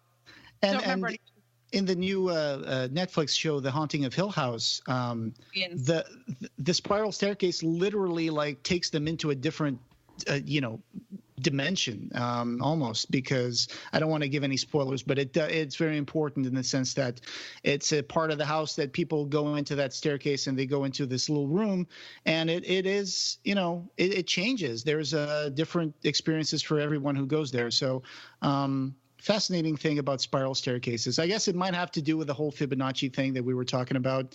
Another the inevitable twirliness of it, the idea of it actually being like because on a very tight spiral staircase anyway, you feel like you're always in the same spot, but you're turning around and around on yourself. Yeah. So there is, certainly in cinema, you see that motif coming through in relation to madness. The idea that you're somehow descending into madness, because we get that kind of same visual motif when we see characters, especially in older cinema, when they sort of start to go crazy or they start to see spirals on screen. It's that idea of, I'm losing my mind in some respects, or I'm losing my footing in reality. Right. So it makes sense to me. Yeah, like Dark City, where someone literally loses their mind and just draws spirals all day, and then it turns out that the whole world where they live is actually shaped like a spiral. It's funny when you start unpacking these things, right? I mean, start unpacking encoded forms and symbolism in stories, and you start going on tangents, and you can get to weird places if you just start pursuing all this stuff. But fun bit. It's the fun bit. I have to say, that's the enjoyment when you unpack it all afterwards. It's true. Yeah. It's also interesting in this book the way that the line between a living person and a ghost is they're so similar to each other. Like, Todd Pickett, the ghost, gets handed clothes to put on, by Tammy. Mm-hmm. And then later on, when they get in the car accident, he's ripping up his shirt and making bandages for her. Right, and there are ghosts here that are solid, and they actually interact with people, and so usually we think of ghosts as these entities that are ethereal. I don't know where I guess everybody has their own idea of how a ghost is, because everybody has their own private mythology of works or things that they heard about ghosts that they believe in, or that they just not necessarily believe, but that they construct the idea of a ghost in their mind. But for Clive, it's like death is very death is not a condition that is eternal, and it's not a condition that leads to oblivion. In a lot of cases, people die, and it's just they just move on into a different stage of their life, and they continue to actually do the same things that they do, except now they're ghosts. And well, and in this book, the idea that the devil's country makes a ghost physical or more real, kind of like Hollywood makes people live on forever. Mm-hmm. Yeah, I agree with that. I mean, we are enthralled to the idea of people being in a particular way, and certainly with cinema, this idea that stars are rendered immortal in a particular fashion, I think, is very important to that. And the idea of it again being drawn back to the idea of spectacle, that this mosaic scintillates, it moves, it comes alive, it captivates. That's all very cinematic, because it's a static collection of tiles that gives the appearance of movement, and that's exactly what cinema, celluloid, is when it goes through a projector. It's a static images that made to look like moving images. So I can definitely see how he kind of brought those metaphors together. It works very nicely for that. So that's the you can never change ending either. So the idea that we only get this one change of the ending for that room at the very end, because for everybody else the ending is always the same. Inevitably the room captivates you until you die. And the ghost of Todd also only remembers he remembers movies like they were real. Like he tells Maxine that he remembers climbing a mountain, and she's like, no, that was in a movie, you didn't really climb a mountain. Yeah. I think as well as that idea of, well, again, who you are or what you're supposed to be, as in the celebrity who, we think of, I don't know, an actor who has done a particular feat on screen or whatever, or like, Tom Cruise being strapped to a jet in the last Mission Impossible movie or whatever. I don't think they actually strapped him to a jet for very long, because he'd be dead. So this idea of, the memory of it versus the creation of a different reality or a spectacle, and how that concept is blurred, but in the actor's mind, in Todd's mind in this case, that he believes his own press, his own spectacle. So what did you think about the third act of the book? Because it seems like the story has a point where it kind of climaxes, but then it continues going for a while. Like Lord of the Rings, in a way. It had multiple endings. Well, I mean, I suppose, are you thinking about, when we actually get to the kind of, I'm just wondering where you found that kind of third section, because to me, it made complete sense that it would end as we were getting into that sort of destruction of the Devil's Country and that kind of heightened sequence. Is that what you mean? That yeah. Mm-hmm.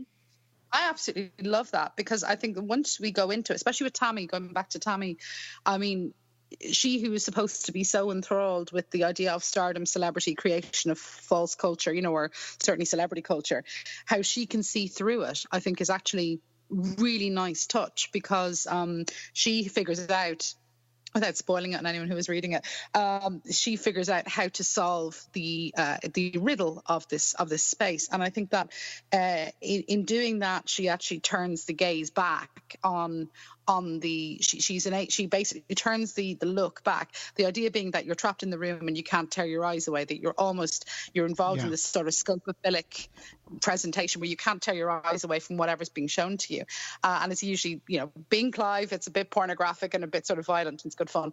But what she does is she figures out actually the way to get out of this is to remember who you are and to find a way to actually turn the gaze back on that which is mesmerizing, how to mesmerize it. So once she kind of figures that out, she's able to actually solve the riddle of the room.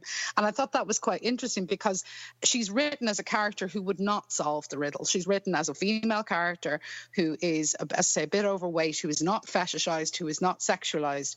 And she's someone who manages to have enough sort of strength of character in order to actually solve the riddle, which I think is great because she's surrounded by people who are supposedly meant to be far more beautiful, far more powerful than her, but she's the one who solves it. And I think that's a real testament to good, strong female character writing in Clive's case. I mean, I've said it before, he's a great writer of women, but he doesn't get championed enough for it. But I was really pleased as a reader to kind of see that this is not just a secondary character who gets discarded. She's actually central to the whole story.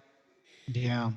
And at the end, of course, we have that confrontation between Tammy and Katya after the ghosts have destroyed the tile work. And in a sense, I was reminded a little bit of the feeling I get at the end of Damnation Game when Mamoulian gets Whitehead chopped up into bits, and then so instead of being the ghosts that come in and destroy the tiles, it's the two Mormon kids that come in and desecrate the corpses and all that. So and things are still there, and there's still like an impending sense that things are not done. So now in this last part, so Tammy's going to confront Katya, and that was a great ending there. That was a great wrapping up of the story. So violent and so brutal. What happened to Katya? I had completely forgotten that, and rereading it this time, I was like, just. Well, it's like, wow, I didn't realize how violent this story was. I'd completely forgotten. Oh, like when she goes into the ghosts and they rip her piece by piece? Yes. Yeah. Oh, yeah. It's terrible.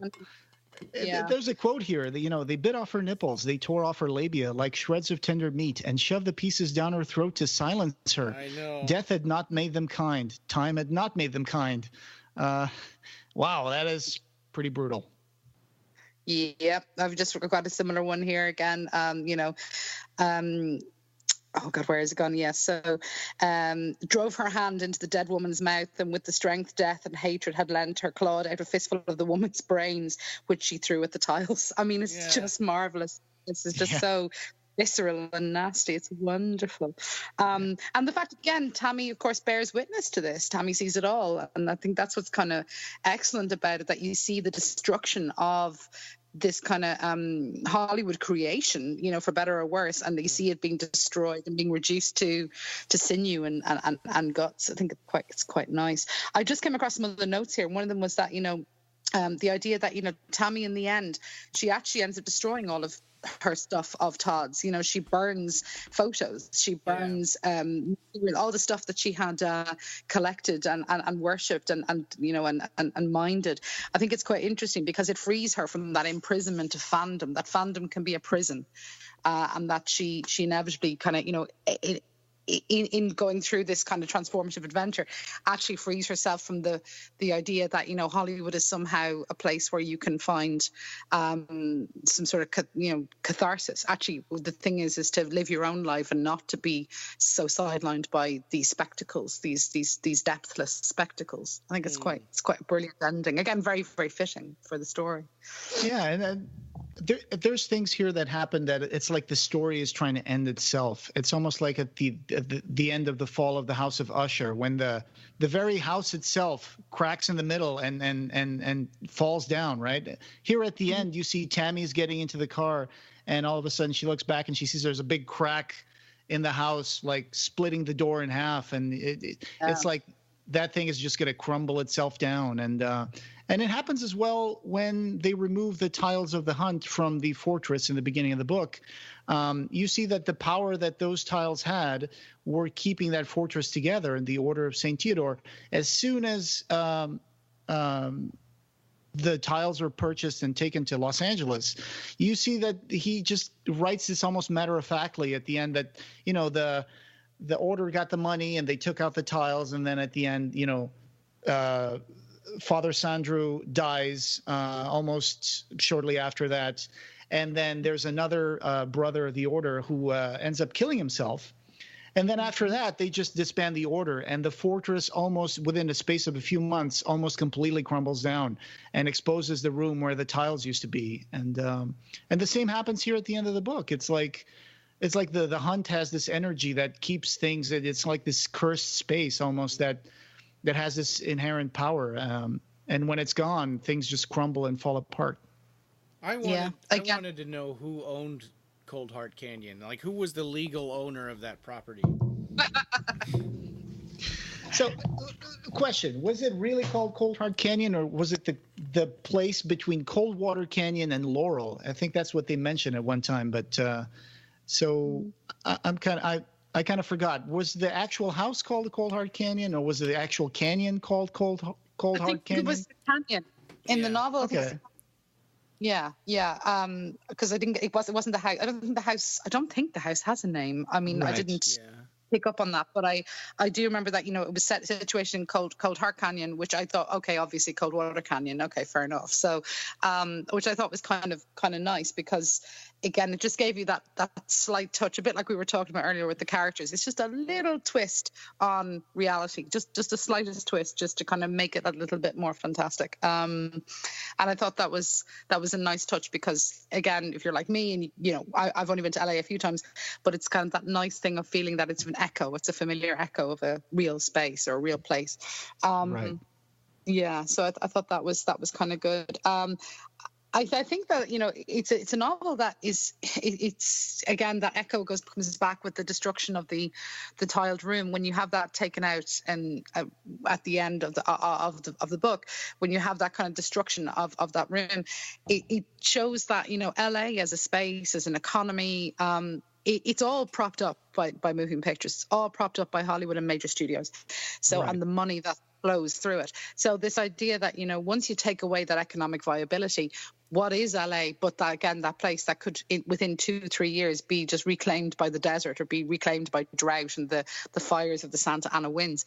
It's very much kept alive by this sort of artifice. So once the artifice is, if that was to fall or crumble or be taken away, that LA itself would not be the space it is today. It would fall into ruin, which I think is again a lovely metaphor for it. It's just boiled down into this kind of particular set of images in the house. But it works the whole city. It's almost like the Devil's Country. The tile is like the movies, and then yes. The Devil's Country is Hollywood. Of course, this is obvious, but sometimes you just come to the point where you're like, yeah, that's a great analogy for that. And like you said, once you take away that industry, it all crumbles down. And it's like Las Vegas. If the water stops being pumped into Las Vegas, that place would just become a desert again. It's just because people want to be there and want to make that place special that these places exist. Without the Devil's Country, all there is dragonflies and hummingbirds and coyotes. Yeah, I mean, I live in Arizona, right? So I'm surrounded here. I'm looking outside. I see an artificial lake in my community. I see golf courses around, and it's like they basically terraformed Arizona. But it's like as soon as you drive a little bit out of the city, you start seeing there's nothing but plains with like saguaro cactuses and brush and dry cracked earth. That's it. That's what the place where I'm standing right now. That's what it should be. It shouldn't be like lawns and golf courses and trees everywhere. It's in that sense, it's funny how we change the world to suit our needs, and we make it into something else, and then if the industry moves or the people move, then it just becomes reclaimed again.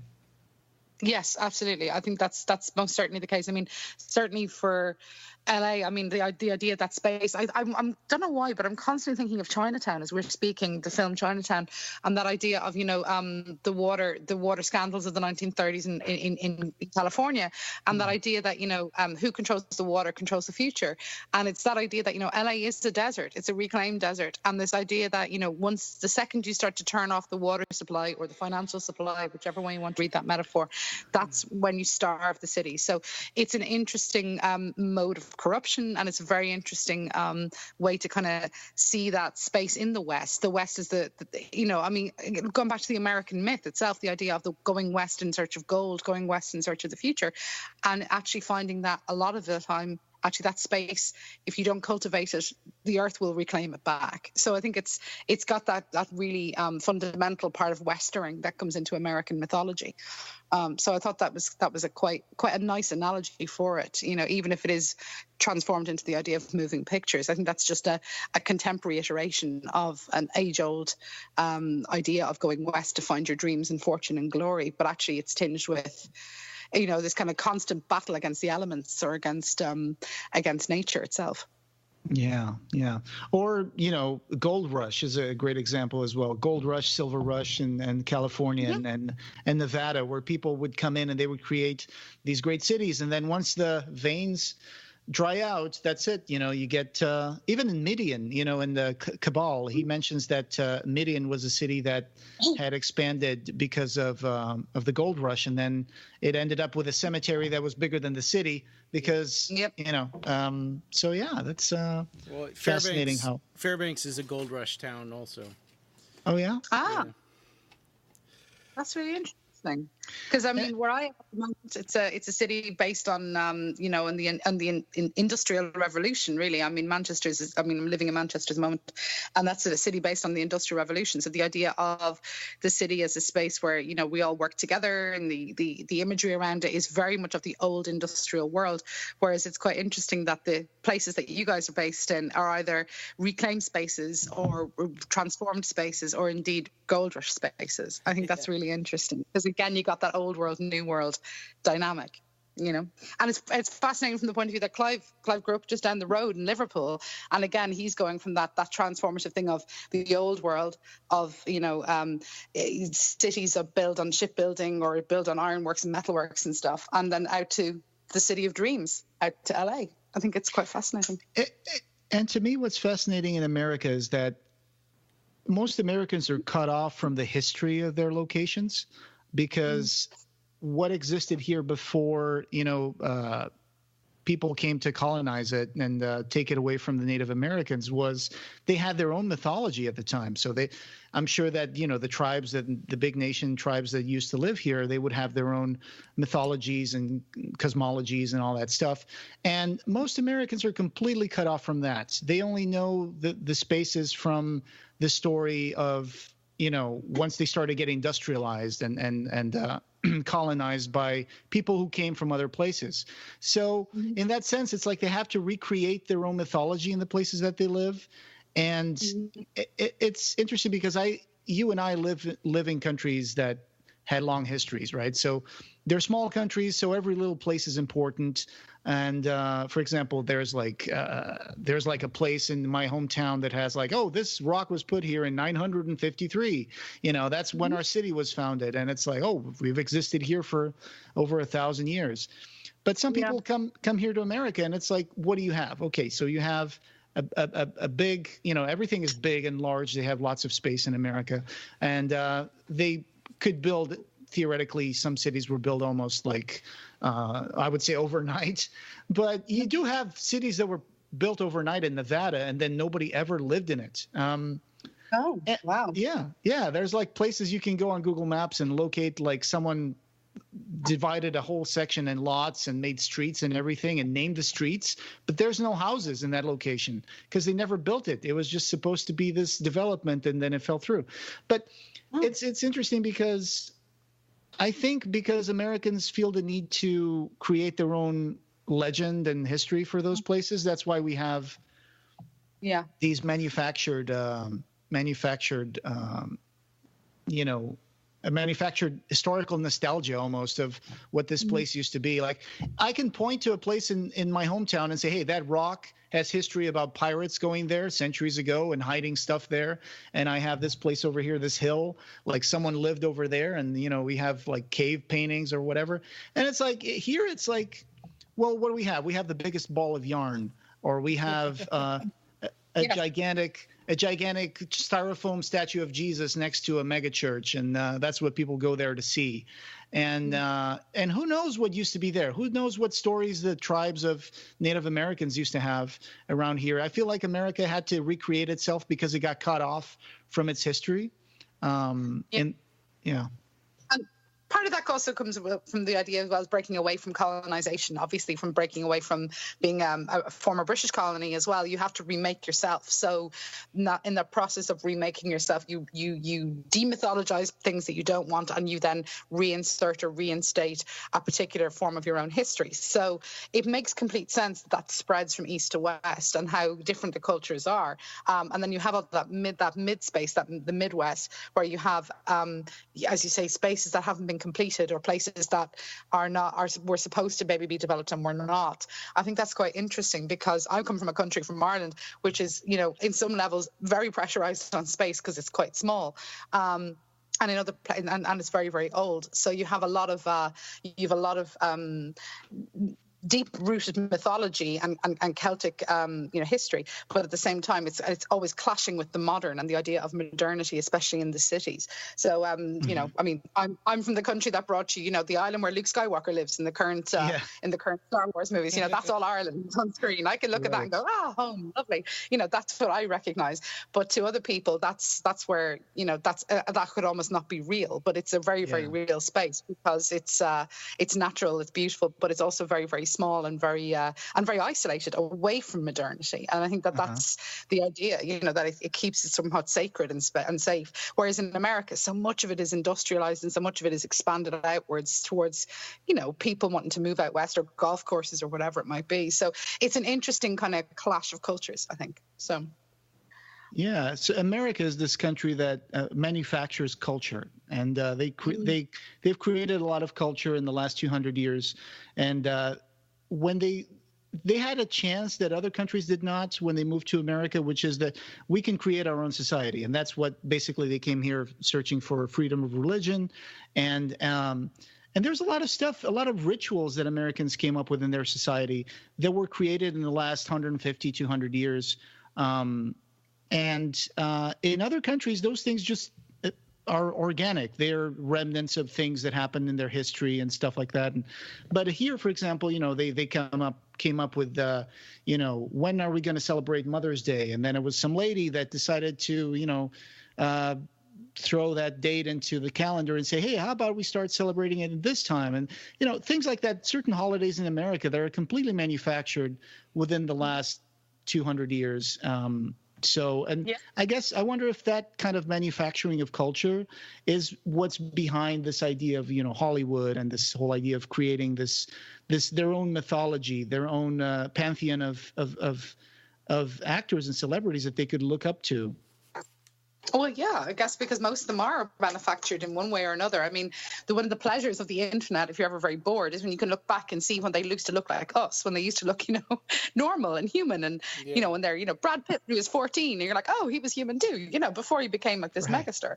So this idea of, the normal, and then it gets transformed into the extraordinary. And Hollywood does that. Hollywood and a team of stylists and, whatever else, they all create that. So I think the thing that I think that Clive really does brilliantly in the novel is that blurring of that space between what we imagine is reality, what is reality, and then what we imagine is Hollywood, I think is really well done, because the house functions as a beautiful kind of gateway to that metaphor, to the past, and to the idea of creating something that is addictive and very captivating. So I can see why this is, which is brilliantly done in the novel, I think, because we're still obsessed with Hollywood. Hollywood hasn't changed. It's just been brilliantly manufactured to get us distracted. And this is what it does. And for the people who are addicted to it on the inside, the people that want to go to Hollywood to be a star, I mean, it's destructive. That I mean, I think that's what the Devil's Country is. You go in there and you get stabbed by Duke Goga, or killed by the Devil's baby. But even when you die in Hollywood, I mean, at the end of the novel, Todd Pickett, he was just a mediocre actor, right? He had mediocre films. In some of the films, he was like, some of his co-stars were like Playboy models and stuff like that. He was at that stage in his career where it's like things have plateaued and it's time for the new generation to take over. But, funny enough, this whole horrible thing that happens to him where he gets disfigured and eventually dies, at the end of the book, again, people don't know what happened, so they just know that he died and they celebrate him. And it says, there was a widely held opinion which stated that in dying young, even dying violently, Todd had made the best career move of his life. Yeah. He had gone while the going was relatively good, and in a fashion that would assure his name was never forgotten. So he ends up going into posterity after his death and becoming bigger than he was before this whole story started. Yeah. Doesn't it remind you, though, of a lot of people like in the 27 Club and things like that, people who died before maybe their peak or their great movie or their great novel or whatever. Right. Janis Joplin, Jimi Hendrix, Kurt Cobain, Brian Jones, those people.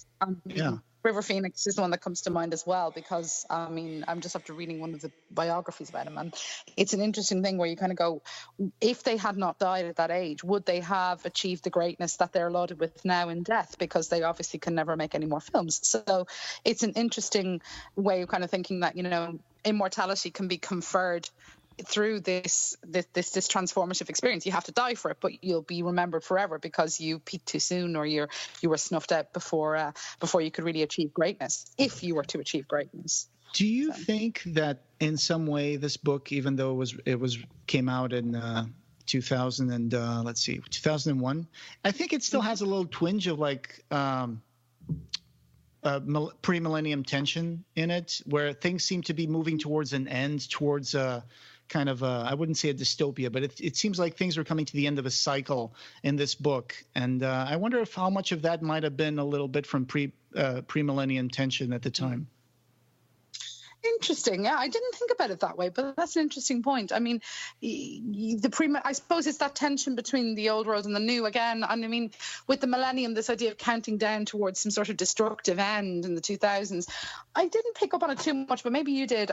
It wasn't something that immediately occurred to me. I was more reading it through biography, really, or through sort of the frustration with the realities of Hollywood. But I don't know. What did you pick up on? Maybe that's...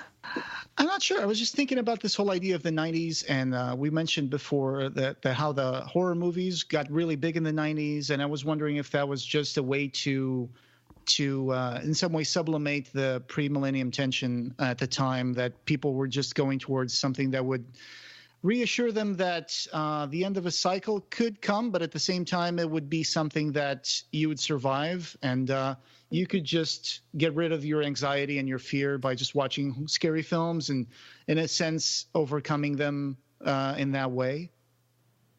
Okay, yeah, because I always feel that with pre-millennium stuff, I always find it's the countdown to Y2K, or countdown to Satan coming back. I always remember the summer of 1999 in particular is the where Satan was coming back every couple of weeks, at the multiplier. 1999 is 666 turned upside down. Yeah, exactly. I remember that from End of Days. I remember that was one of the little spots for End of Days. I thought that was quite funny.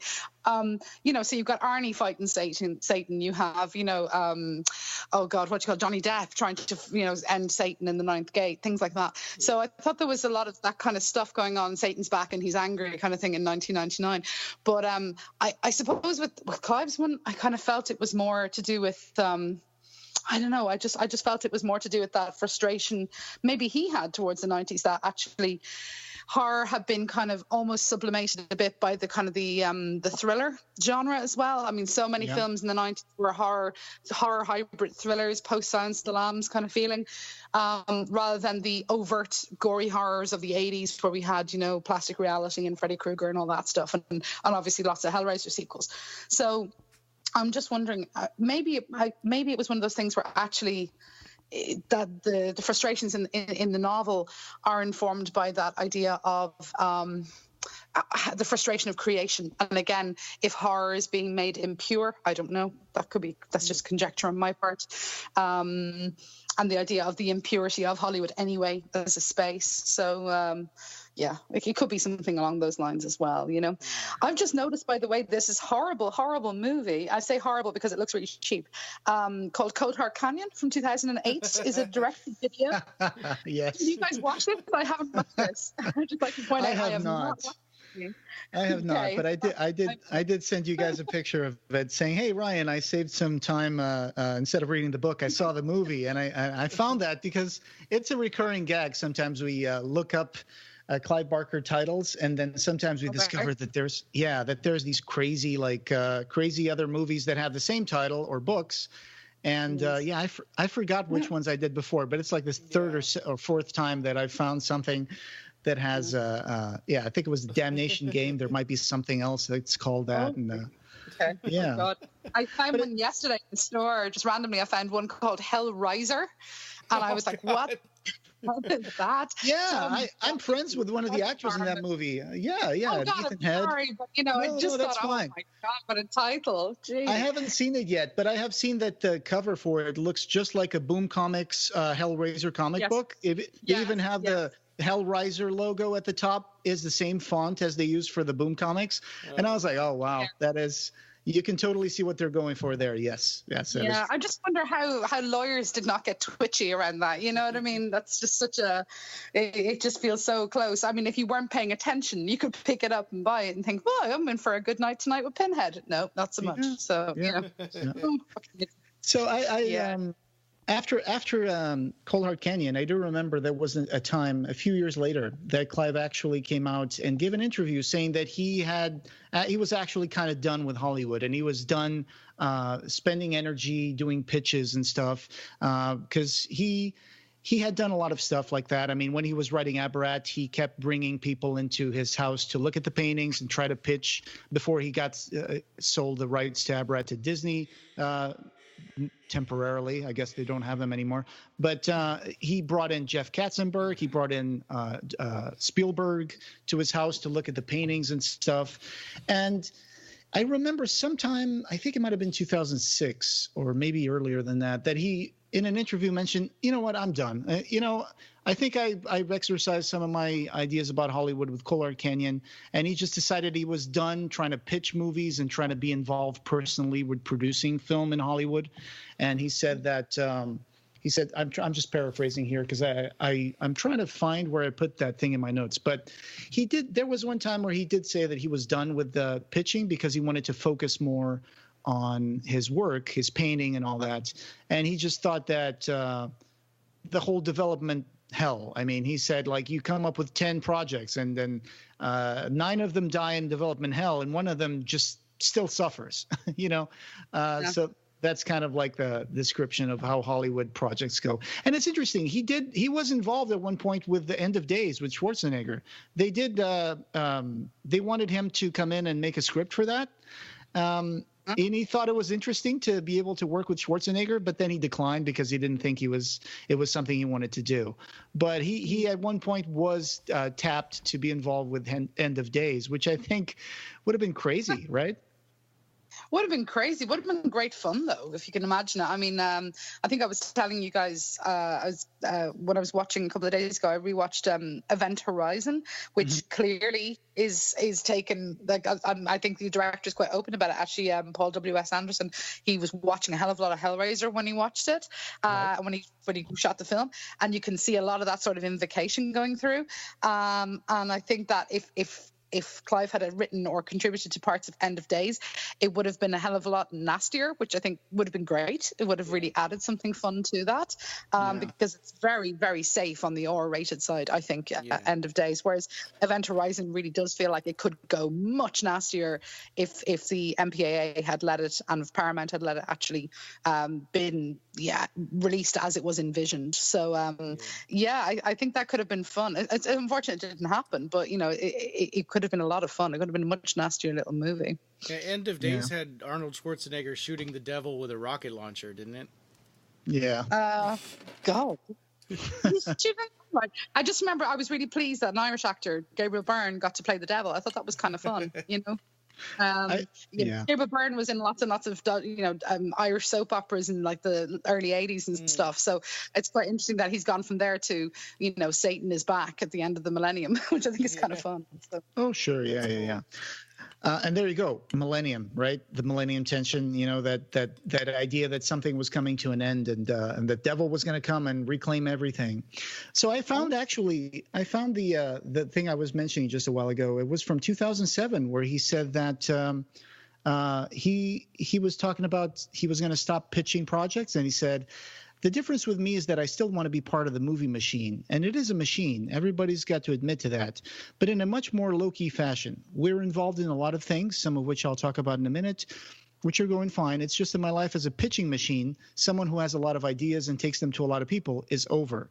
And he was saying that I get so much joy from the painting and writing that the notion of expending creative energy, talking to a development person who really – is his or her job only exists if the movie is ever made, is just so soul-destroying and frustrating that I joined that long line headed, I suppose, by one of my heroes, Terry Gilliam, of people who've said, to hell with that, and I can't do this anymore. So that's when he decided that he was gonna stop, you know, pitching movies, and he was going to focus more on I think Clive did get very starry-eyed with Hollywood. I think his first experiences kind of like sobered him a bit with Underworld and Rawhead Rex, and then Hellraiser was a huge success. You know, it was his most successful film, I would say, and after that, you know, Nightbreed, like you mentioned at the beginning, really made him come to terms that Hollywood sometimes it's not all dream and making what you want to make. It's sometimes you have to change things, and it was a big compromise for him. And then when he did Lord of Illusions, he came out a stronger director because he learned a lesson, and then he made sure that he would have his director's cut available on laser. So, and then that was it. I guess he was done at that point because he never made any other pitches again. I think from Lord of Illusions until this interview in 2007, that was the time when all these projects were being developed, and literally almost none of them was coming out except for maybe like Candyman and Saint Sinner for the Sci-Fi Channel, which was terrible. Yeah. And I guess that was just diminishing returns when it comes to Hollywood and adapting Clive Barker stuff. But now there's more stuff on the way. You know, Candyman's going to come back. And, you know, the big machine is running its wheels again, and it's looking at Clive Barker stuff. So, yes, I think a lot of people who were really into Clive a long time ago, I mean, and now are actually in making films and actually really interested in kind of harnessing that vision, are now at the position where they can actually have those films released. Because if you look at it, I mean, what we have from Hollywood at the moment is we've got this very interesting bifurcation between huge Marvel and DC films and stuff like that, those $250 million plus pictures, and then we have these much smaller ones that actually are making a huge sea change in terms of Hollywood culture. I mean, whether you're looking at Jordan Peele, for instance, I mean, Get Out is an absolutely incredible film. I'm fascinated to see what will come of the new version of Candyman. I think that'll be really exciting. So that there's this new kind of desire to maybe invigorate or make films that are not about making huge mega blockbusters, but actually telling really interesting stories and rescuing things from development hell. So we could have really exciting stuff ahead of us over the next few years, which would be great, because it'd be nice to see some good Clive Barker adaptations come out, you know, because we've been really starved of that for a while, you know. We sure have, yeah. And it's interesting that nowadays the line between TV and movies is kind of blurring thanks to places like Netflix. So now you can get to binge on a whole show, like 10 episodes, and it actually is like a big movie, right? Sometimes, well, you still have the episodic format, but for things like Twin Peaks: The Return or The Haunting of Hill House on Netflix, you can actually watch all that stuff. You can binge it from beginning to end, and it is like one gigantic movie. So that gives you more opportunity to develop a story in a different time frame than people usually would say, because of like, oh, the movie has to be 90 minutes, or, well, it can be like 2 hours, but it can't be more than that, because then we can't put more than 4 showings on one room and we have to make money. And so that's where the business side starts affecting, the format. And in this case, with the streaming services and places like Netflix, that line and that format is becoming more flexible and more open to change. Yeah, and it enables us to have like books, like if they were to make something like Coldheart Canyon into something like a TV series, I think that it would really give the filmmakers an opportunity to really explore those spaces, so you don't have that running time of 90 minutes, 100 minutes kind of really contracting down the story. You could really explore some of the really fun aspects of the novel, whether it's the 20s Hollywood and 30s Hollywood, or, it's still a Clive Barker thing, so they're still going to have to censor some of it. I mean, I still have nightmares about the peacock in this book, by the way. I just find that to be just one of the most disgusting images. And I remember the first time I read it, and it hasn't left me. You know what I mean? It's so nasty. But there's some really amazing kind of things you could really have a lot of fun with, and you could really develop it outwards in a very, very interesting way. So the format would work really well for TV, I would say, more so than a film for this one, just because there's so much in the novel. It's quite a dense novel in some respects. So maybe Whoopi Goldberg will go back to developing this film at some point. I don't know. You never know. Act in it? Did she want to act in it? Was that in that article? Did she see herself starring in it, or just producing it, I wonder? I think it was just producing. When he mentions that, I think it was talking about producing it. So I don't know what would happen with that. That was back in 2002. It's been 16 years. And I guess it's safe to say that it might be dead, but you never know what the future may bring, right? So, yeah. Well, we have feedback, quite a lot, actually, to get through. Cool. So Will McCaffrey says, intriguing, and it gives you the impression that it barely scratches the surface of what old Hollywood got away with behind closed doors. Yeah, I mean, that interesting idea of like secret satanic cults and stuff like that is kind of interesting. I don't know, we don't really know what old Hollywood was like. I suppose. Well, it's as messed up as contemporary Hollywood. It's as messed up as ever. There's no way. I mean, there's a great podcast out there on the history of Hollywood if anyone's interested in it. You must remember this, and I think it's a really good one to kind of go back and look at figures from silent cinema and early Hollywood, and how the studios ran actors' lives, and also how you get these really sordid stories, and I mean the usual stuff that happens in Hollywood as well. You've drug addiction, sex addiction, all that kind of stuff. All that's going on in the background. It's just that it's sanitized for the public viewing. So yeah, I think it's always been a corrupt place because it's run by money and people in power. So why not? Yeah. And you mentioned, you must remember this, their Dead Blonde series was really, really amazing. You mentioned Lana Turner, and I remember listening to the episode about, I think it was Jean Harlow, and how her mother basically was the one who wanted to be an actress, but then Jean Harlow just kind of got into the industry in a way for her mother to live vicariously through her the experience of being an actress. And you get things that are really, really strange. Like everybody remembers Jean Harlow as having that platinum blonde hair, and what people don't know is that was destroying her scalp. That was the bleaching of that hair. It was terrible for her. She would get blisters in her scalp and all that. She would get chemical burns. Ultimately, she would lose her hair. Right? I mean, that's the kind of stuff that people don't see when they look at a picture of Jean Harlow. They have no idea what was going on behind the curtain, so to say. And yes. Yeah. All the unhappiness that they had, and they try to drink themselves out of it. And one of the characters in this book, Coldheart Canyon, was Brahms. Jerry Brahms was actually modeled after Roddy McDowall, who Clive knew very well. Yeah.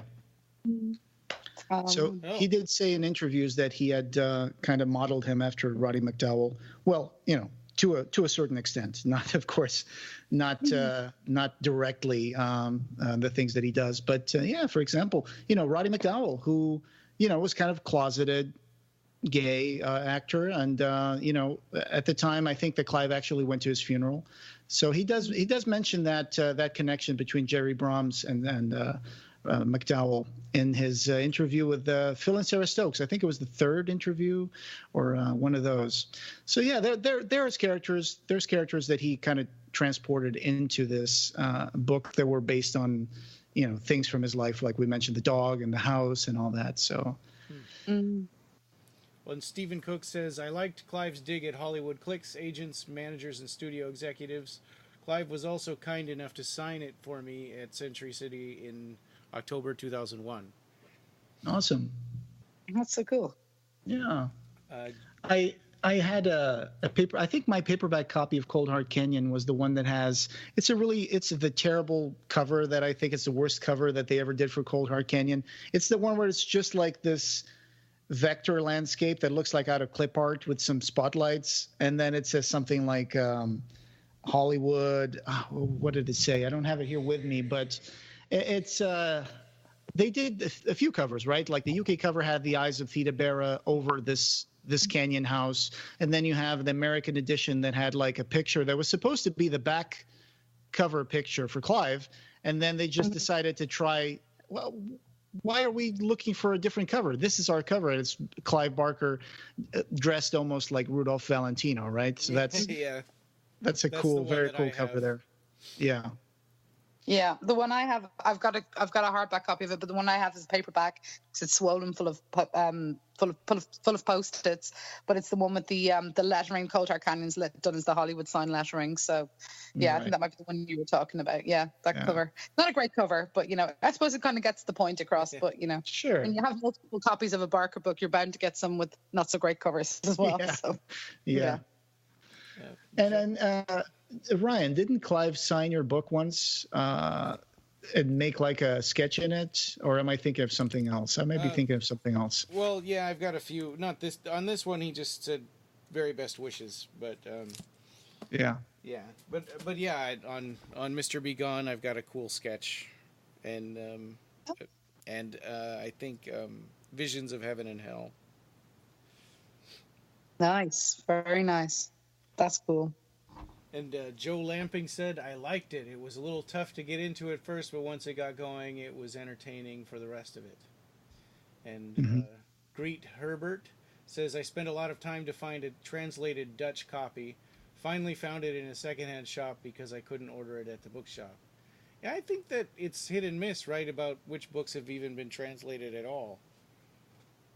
Sure. I mean, both you and Sorcha, you guys are lucky because your language is English, which is the original language for these books, and Clive Barker, of course. But I come from Portugal, and in my country, we only had the Damnation Game translated back in the late 80s or early 90s, and then we had The Thief of Always translated in like the noughts, like the 2000s.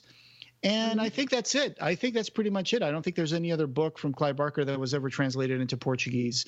And it's really like incomprehensible for someone like me who was such a big Clive Barker fan. I had to go into this called the Britannica bookshop in Porto, and they specialized in imported books from England. And that's basically how I got all my Clive Barker books until, the early 20s when I started actually going on eBay and buying them from Amazon. But so it was a lot of people out there. I mean, I know, for example, there's lots of books translated in Germany for Clive Barker. There's lots of books translated in Spain and France. And it's like, I always felt like, why do we only have two of them? It's kind of sad. But this would be another discussion because I don't like to read translations. I think translations can be very subjective on the competency of the translator. Like I once had a Portuguese version of The Hitchhiker's Guide to the Galaxy. Okay. And the translator changed the name of what's the name of the character? Ford Prefect. Ford Prefect. Yes. He changed the name to Johnny Volkswagen in the Portuguese version, and it makes zero sense. Because, I know. Why did he do that? It wasn't Johnny, it was João, which is the Portuguese version of John. But then he decided to just change from Ford Prefect because it wouldn't make sense in Portuguese for people, and he just changed it to Johnny Volkswagen. And I'm looking at that book, and I'm like, it's a cheap paperback from like the 90s. And I was like, wow, this must be the worst translation I've ever seen, where the guy actually changed the name of a character. And so it's always a hit and miss when you have to read a translated book. That is nuts. I mean, when you think about, I would hope that, that with translating someone like King or Burke or something like that, you have, a fairly close, what I would imagine quite a close translation. But actually, that's just pointless. Why you're changing a character's name like that? You don't need to do that. You don't need to take that kind of license. So Right. you won't. I mean, I'm sorry. I know that it's unfair because I am a native English speaker, and insofar as I never had to struggle really with that. But these novels would not be translated into Irish, so there wouldn't be a big enough population to read them. So I do find that you kind of lose the nuance and the poetry of it because it's translated, and I'm sure that's the case when books are published in their native language, whether it's Portuguese or German or whatever else, that there is a certain loss of poetry when it's translated into another language if it's not handled extremely carefully. So, I mean, it's just as well that you're reading them in the English, and I suppose you're appreciating it for what Clive's been doing with that. I suppose. Mm-hmm. Yeah. He basically, I learned English when I was 7, but I really fell in love with the English language after I started reading Clive Barker in the early 90s. That's when I really would read a book and have a dictionary by my side just in case, hey, I don't know this word. Let's see what it means. Okay, now I've learned a new word. And I think that's how you do it. I mean, you can go to school and learn a language, but you really have to have something that makes you fall in love with it, where you actually want to, express yourself in that particular language. That's when you actually adopt the language. It's when you decide to write in that language and create in that language. That's when you're falling in love with it. And you can read all you want, but unless you're really willing to want to express yourself in that language, you really need to have a personal connection to it. And in my case, it was Clive Barker's work. It reminds me a little bit of film localization companies too, when they put English dubbing on top of foreign movies. A lot of times they take so much license just so that they can try to make their new words fit the mouth movements of the actors. Right. Yeah. It's like that's more important than the story. The old Sandy Frank dubs of Japanese movies from Toho and other things like that. Or when they put Raymond Burr into Godzilla just for the American audiences. Or when they remake The Grudge or, Japanese horror movies, and they just make a version that's almost beat by beat the same film but with American actors.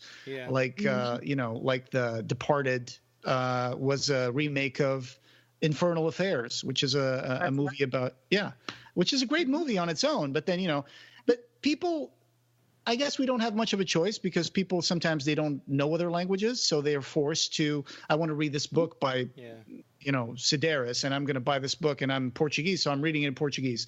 But nobody would do that if someone said, "Hey, you want to go to the museum and see this copy of the Mona Lisa that some guy made, and he just changed her clothes, made her a blonde." But there it is. It's his rendition of the Mona Lisa. I'd be like, I have zero interest in seeing that. I put googly eyes on the Mona Lisa.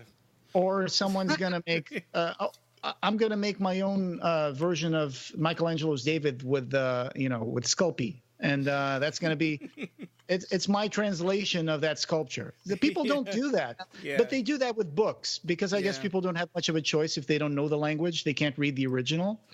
But there's also an audience thing there, though, as well. I think that, and this is going to sound really mean, but I have been witness to this, which is that I used to work in a video store as a teenager. And one thing I did find is sometimes you would have people come in and you'd recommend them this great, let's say, Danish film or Swedish film or whatever. And they would say, hang on, what language is it in? You're like, well, it's Swedish. It's in Swedish. And they'd go, oh, okay. Is there subtitles? And you go, yeah. And they're like, no, I don't want to read a movie. And you're just like, oh, man. Yeah. Oh, what a crushing blow, because you're like, hang on, you're missing out so much if you're just watching films, pretty much American or British cinema. Like, there's loads of amazing other films out there in the world.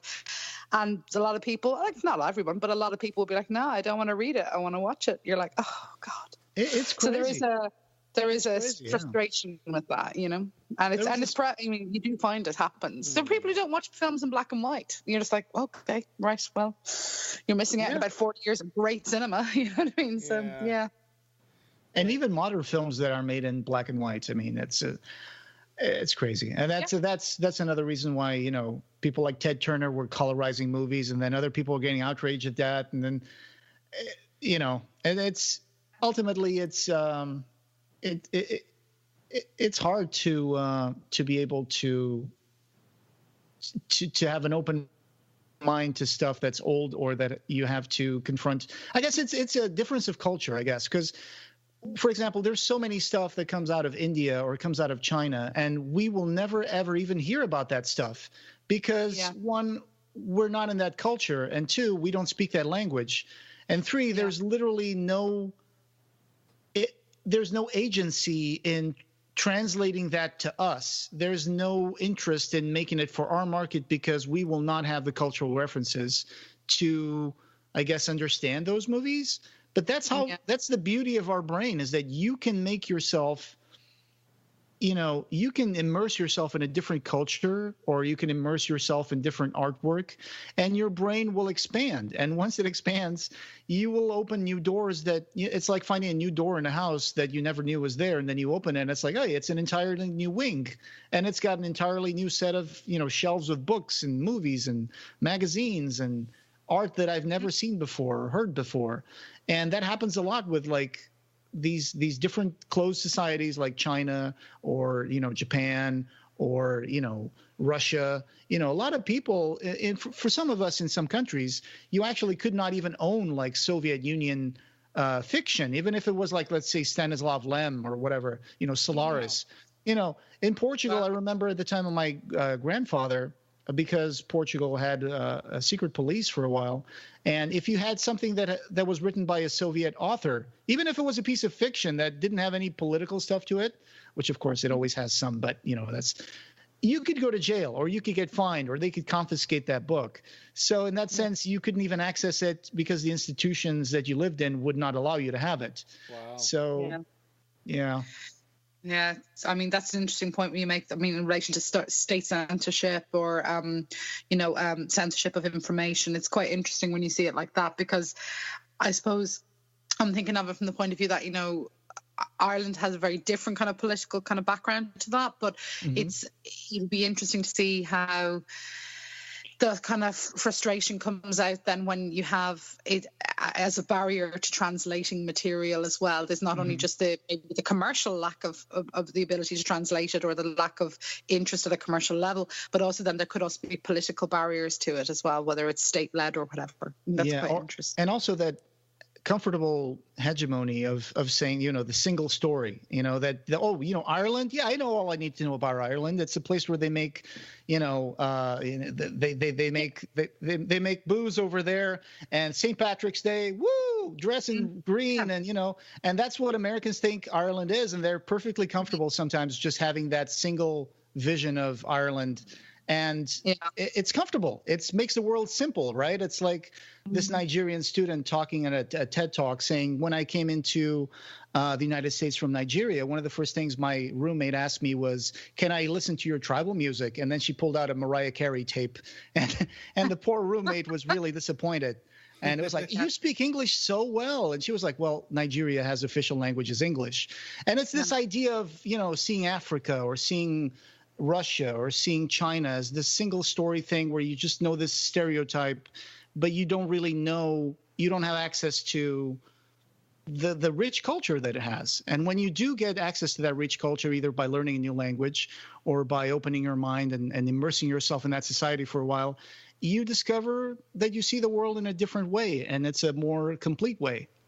And it's funny because when you bring it back to that idea again around cinema, is that we export a lot of those ideas as well. I mean, Irish cinema has only really changed in the last maybe 30 years or so, 40 years at most, where we're not looking at these same single stories around our past or our identity or the horrors of our past, but rather looking at different ways of telling stories. And there's this kind of representation of a cultural hegemony that you get based on cinema as well, but if it's not handled well, or if it's not understood as a complex thing, it can descend into kind of stereotyping. So, you know, I mean, I'm not fluent on anything in relation to Nigerian cinema, but there are certain sort of cliches that you get in representations in popular media that really need to be critiqued, because otherwise you slip into that lazy sense of stereotype. So we need to kind of be aware of those things as well. And cinema is largely, you know, it's a force for good and a force for bad, insofar as it exposes us to new ideas and new places and new cultures, but it can also be quite a lazy shorthand in some ways for other cultural understanding. Right. Agreed. Chris Romo says, filthy and irreverent and awesome. I loved it. Also a different and interesting look at fandom and hero worship, and a great conclusion. So yeah, I agree. Yeah, I agree. Yeah, I actually love the ending of this novel, I must say. Sometimes the endings of some of Clive's novels leave me kind of wondering, well, it could have gone a bit differently, or it could have been a bit, I don't know, a bit tidier maybe. But this actually has a really satisfying conclusion. I think it's really well plotted, actually, which again, because sometimes Clive gets, you know, for better or worse, he gets lost in secondary worlds, and sometimes that doesn't appeal to me as much.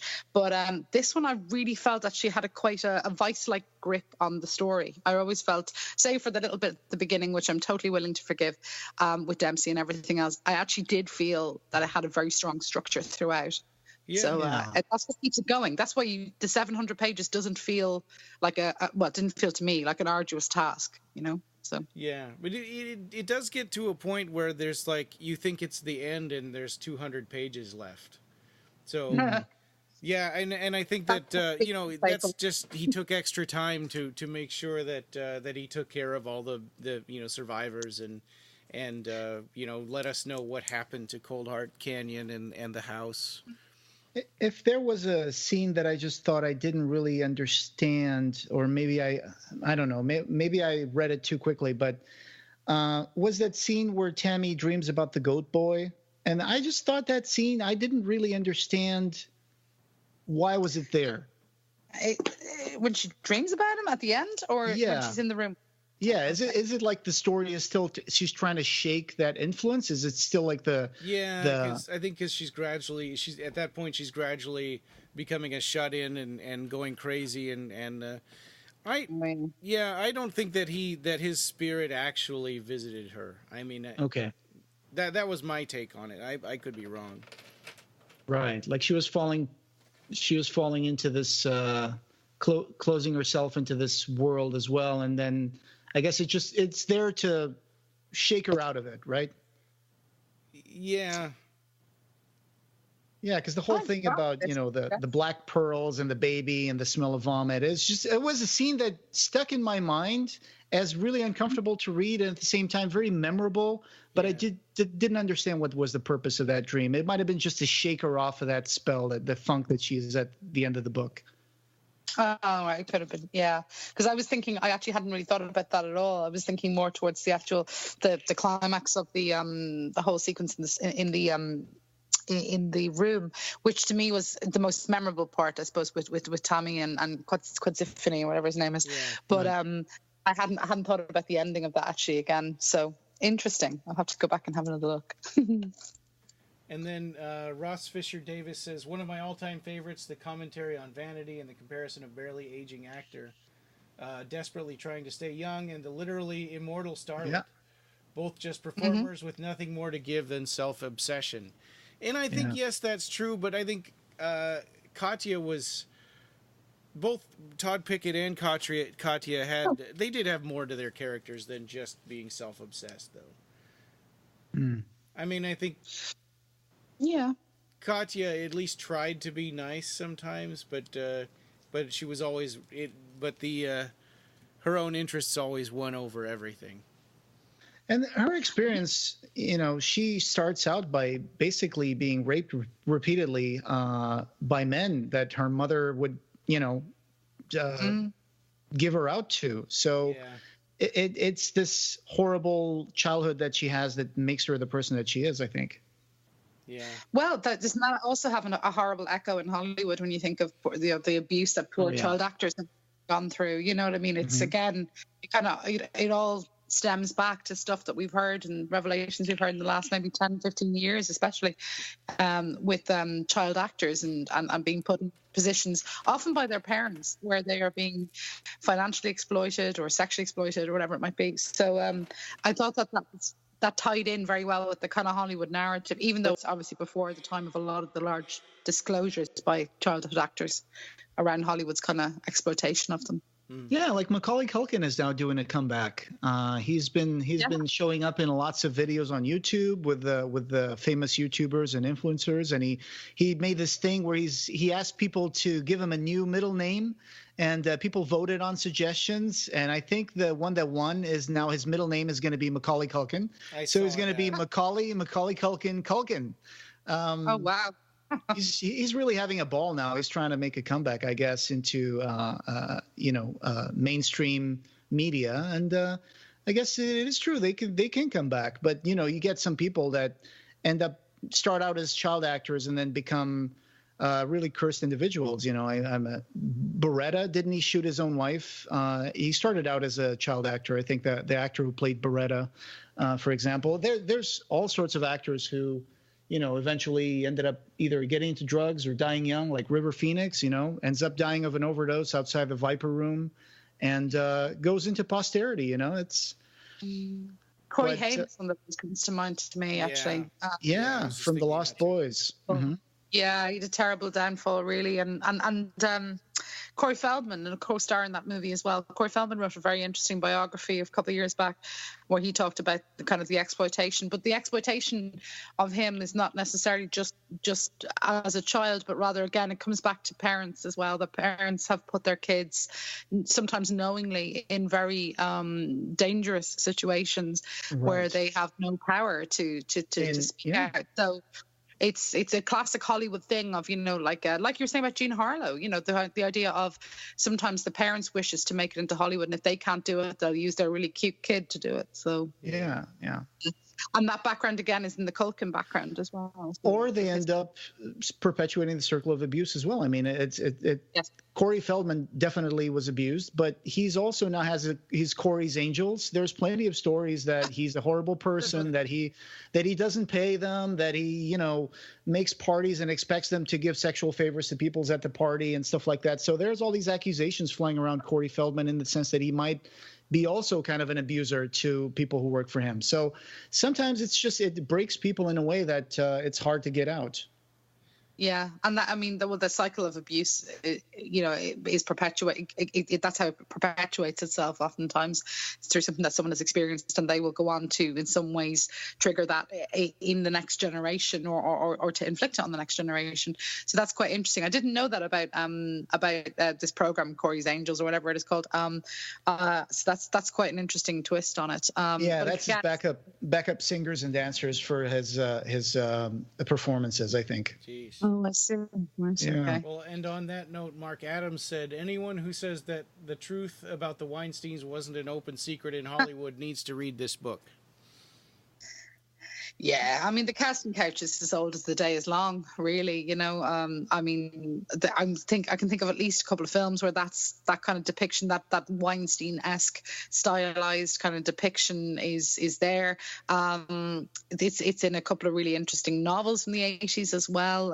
One that I would recommend is Dan Simmons's Carrying Comfort, which is a brilliant vampire, psychic vampire novel. It's a good 800-900 pages. It's absolutely amazing. It's got a really interesting kind of Hollywood agent character who's very similar to the character in Coldheart Canyon, and it's all to do with kind of sexually exploiting young actresses. Mm-hmm. It's brilliant. But again, it's got that Weinstein-esque kind of flavor to it. I'm also thinking of 8mm has a character, James Gandolfini, plays a very character in that. A movie I particularly kind of don't like. I don't like the last third of that film, but but I thought that the Weinstein character was very, very similar to the Gandolfini character, so it kind of fit with that. So in a post Me Too kind of climate, it might be an interesting book to kind of revisit with that in mind. So it's unbelievable the way that these situations where men in power were being able to get away with stuff like this. And in a sense, you always hear the stories like, oh yeah, they have all these parties and they do this and do that. And so sometimes people have this idea that mainstream Hollywood does tend to be very decadent, but it's amazing when you consider the things that people like Harvey Weinstein got away with against actresses that we know and love and have seen in movies throughout the years. And you're like, that's unbelievable that these people were subjecting themselves to these situations, and they were put in these situations against their will, and that this guy remained as a big shot producer for decades. And it's unbelievable. And hopefully this signals a change in the future, that this sort of mentality will change, and that people won't be exploited in this way anymore. But change is very slow. When things change, it's very slow. So I wish that we, as the humankind, that we could just pick out the best things, or the things that make sense and work more efficiently out of every different segment of society, and we would just put those into constructing an actually functional society that would, be egalitarian and non-sexist and safe, and that would be more concerned about how can we learn how to communicate with each other more efficiently, instead of just me projecting my own desires and anxieties and fantasies into other people who may be trying to do the same to me. But it's like, it feels like sometimes it's the blind leading the blind. It's like people don't know how to communicate. They don't know how to behave with other people. And it's very experimental still. I feel like sometimes we may still have a long way to go before we can reach, Roddenberry levels of society, where it's like, hey, everybody, it's the future. We don't even need money anymore, and everybody's happy, and everybody knows how to talk to each other. But you have to wonder, is that ever going to happen? Are we ever going to reach that point? Or are we so stuck inside our own brains with this constant, mask of chaotic thought around us at every moment that it's hard to focus? It's that just an engineering problem with our brain, or is this just software that we can change and become better people within a couple of generations?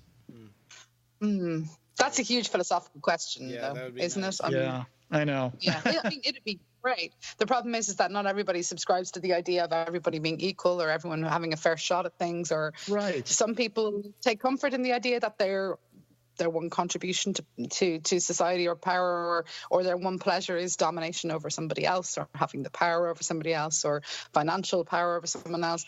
So there are people, not you and I or anyone else that we know, hopefully, but that are interested in that kind of expression of power. That's the limitation of their place in the world, and it's very sad. But we can't. We can only hope that we try and turn over a new leaf, or trying to constantly strive and improve. I mean, the good thing is that for all the terrible things that are going on at the moment, and let's be honest, the last couple of years have been pretty horrific. We're actually at a point, at the moment at least, where we have not had many wars. We haven't had a lot of people die senselessly in wars. We actually, in terms of history, in the grand scheme of human history, we're at a pretty peaceful time. Yeah. That's a scary thought, considering how scared a lot of us are right now. Yeah. But it is actually a pretty peaceful time in the grand scheme of things. There are obviously things that need to be improved. There's obviously a lot of horrific things going on around the globe, but unfortunately, people have done this to each other. This is why we create fiction. We create fiction to escape from these horrors, and we try and render those horrors safe in things like horror fiction, because at least in horror fiction, hopefully, things are actually restored to some sort of balance at the end. So we're constantly striving for that balance, and this is why people like you guys, myself, we read horror fiction, because we need to feel that level of control that we actually have, that some sort of that justice is done, and that evil is brought to heel at the end. So we will forgive evil winning if evil is charismatic, but we always want the good guys to win. Unless it's a really charismatic bad guy. So really charismatic bad guy, but we have to be able to relate to why he's doing what he's doing, whatever that might be. We have to be able to relate to it in some level. Yeah, like a lot of people did that with Killmonger in Black Panther, for example. That was a villain that clearly doesn't have a good vision of the world, but a lot of people were identifying with that vision, certain parts of that vision that he had for the world in Black Panther. So, Gooks Boo said Steve Martin loves his magical art murals. Do you guys know what he's talking about? No. I have no idea. Okay, let's move on then. We'll move on to the next one. Paul Fluitt said, I loved it. There was a definite comparison to be made between the Devil's Country and the Weave from Weave World. Here and nice choice. And everything about the story shows how Clive feels about the world he found himself in during the 90s. LA is a much different place than Liverpool. Oh, yes, it is. Very much so. Liverpool's great, but it's very, very different. Nice comparison there, though, with the Weave. Nice comparison with the Weave, though, because I suppose the Weave is such a hopeful space that can be created and made destructive, or brought to heel under Immaculata, etc. But so a nice little inversion of it. I like that. Yeah. Yeah, the fugue. I did think about that, but I didn't put it in my notes. But this idea of this secret wonderland in movies, like The Purple Rose of Cairo. Have you ever seen that movie? Yes, years ago. Yes. Yeah, where the lines between reality and movie kind of blend. Same thing with Last Action Hero with Schwarzenegger, and I think in some ways it goes back to things like Alice going through the Looking Glass.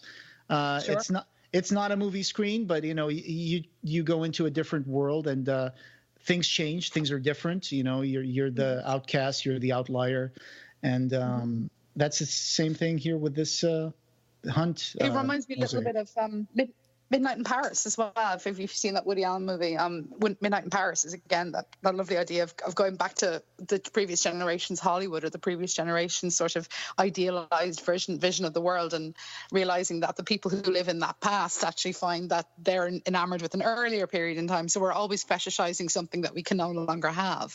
So it's quite an interesting kind of reflection on. Yeah, or when he brings up the days of the radio, when the people were listening to the radio, and it wasn't TV, it wasn't movies. People consumed more radio than that. So fantastic. Yeah. David Anderson says, "I'll get the bad out of the way first. I didn't care for Todd as a main character for an entire novel. Yeah, and Tammy seemed like an indictment against everyone in the Yahoo group. There you go. It was so bitter against actors, fans, managers, and." Well, pretty much everyone. It also marked the beginning of everything Clive writes growing out of control to an epic length. Coldheart Canyon, along with Scarlet Gospels, were short story ideas with characters that may have worked better for me at 100 pages. He wrote, The Devil's Country was a wonderful thing, and I liked Katya. I remember thinking the entire prologue was fantastic. It was also fun trying to suss out who Clive was really writing about. With appearances by Roddy McDowall and Harvey Weinstein. In writing this out, it may have been the characters just didn't do it for me. It was still pretty good. Yeah, well, I think we're not supposed to like Todd that much, right? I mean, yeah, Todd both Todd and Tammy become better people by the end of the story. They do. I didn't dislike him, though. I didn't dislike Todd. I suppose I kind of felt for him, and I suppose because he's a character. He's human. He's flawed. He's human, and I kind of felt for him on that kind of level where there is that disjunction between the human and the person and the image, and I kind of felt for him on that level. I didn't dislike him though personally, and I do think that Tammy, as I said before, I think she's a really, really great character. I don't know of any people on which she may be based, or an amalgam of people on which she may be based, but I found her to be quite satisfying as a character. Person. Yeah, I did too, and I liked the development of those characters over time. Yeah, he's just struggling to stay relevant, and he's just a profoundly unhappy person. David C. Thompson says, I know I've mentioned it before, but my wife was the inspiration for one of the ghosts, or not. Oh. I asked him to clarify that this just happened while we were talking, actually, and I asked him to clarify that, and he said, when we lived in Hollywood, we would run into Clive, attending everything he did, and my wife built quite a rapport with Mr. Barker. There is a southern ghost in Coldwater Canyon who is a nymphomaniac. Her name is Ava. Okay. He said, my wife is named Ava Kay. One of the last times we saw Clive, she asked about the ghost, and he just winked.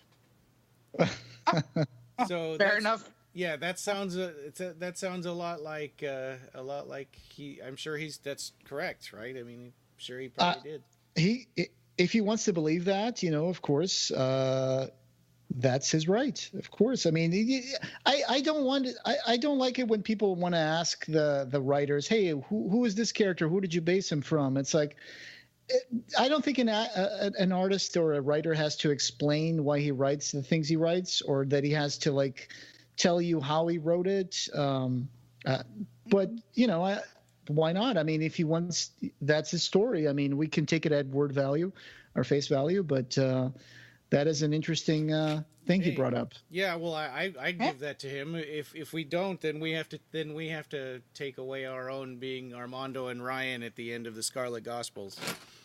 Yeah. Oh. Yeah. I didn't actually know that about that. Cool. I didn't know that.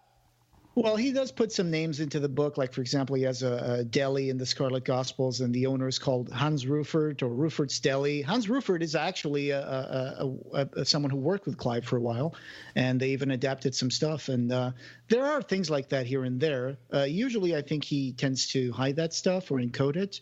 But sometimes it's just like right there. I mean, the names of people just completely.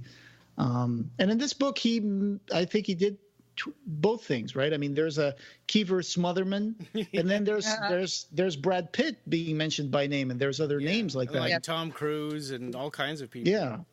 So as long as because it's not salacious, them that the real names are not being used in a salacious fashion. There's no need to worry about litigation. But Clive, if you're listening, I'm always open to you in some way referencing my weird name. That's cool. I don't know if that'll ever happen, but there you go. I can't leave this episode without mentioning that if you like Coldheart Canyon, you may enjoy this TV show called BoJack Horseman, which I'm a big fan of that show as well. And thematically, there's a lot of stuff here that in BoJack Horseman that reminds me of Coldheart Canyon. The same sort of criticisms and the same sort of satire to recognizable figures in the industry in Hollywood. So check out BoJack Horseman. Cool. And it has half animal, half human hybrid creatures.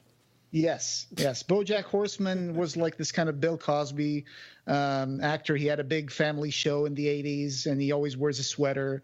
And then, he just lives his life in the present completely in function of his former successes, and he's a profoundly unhappy individual.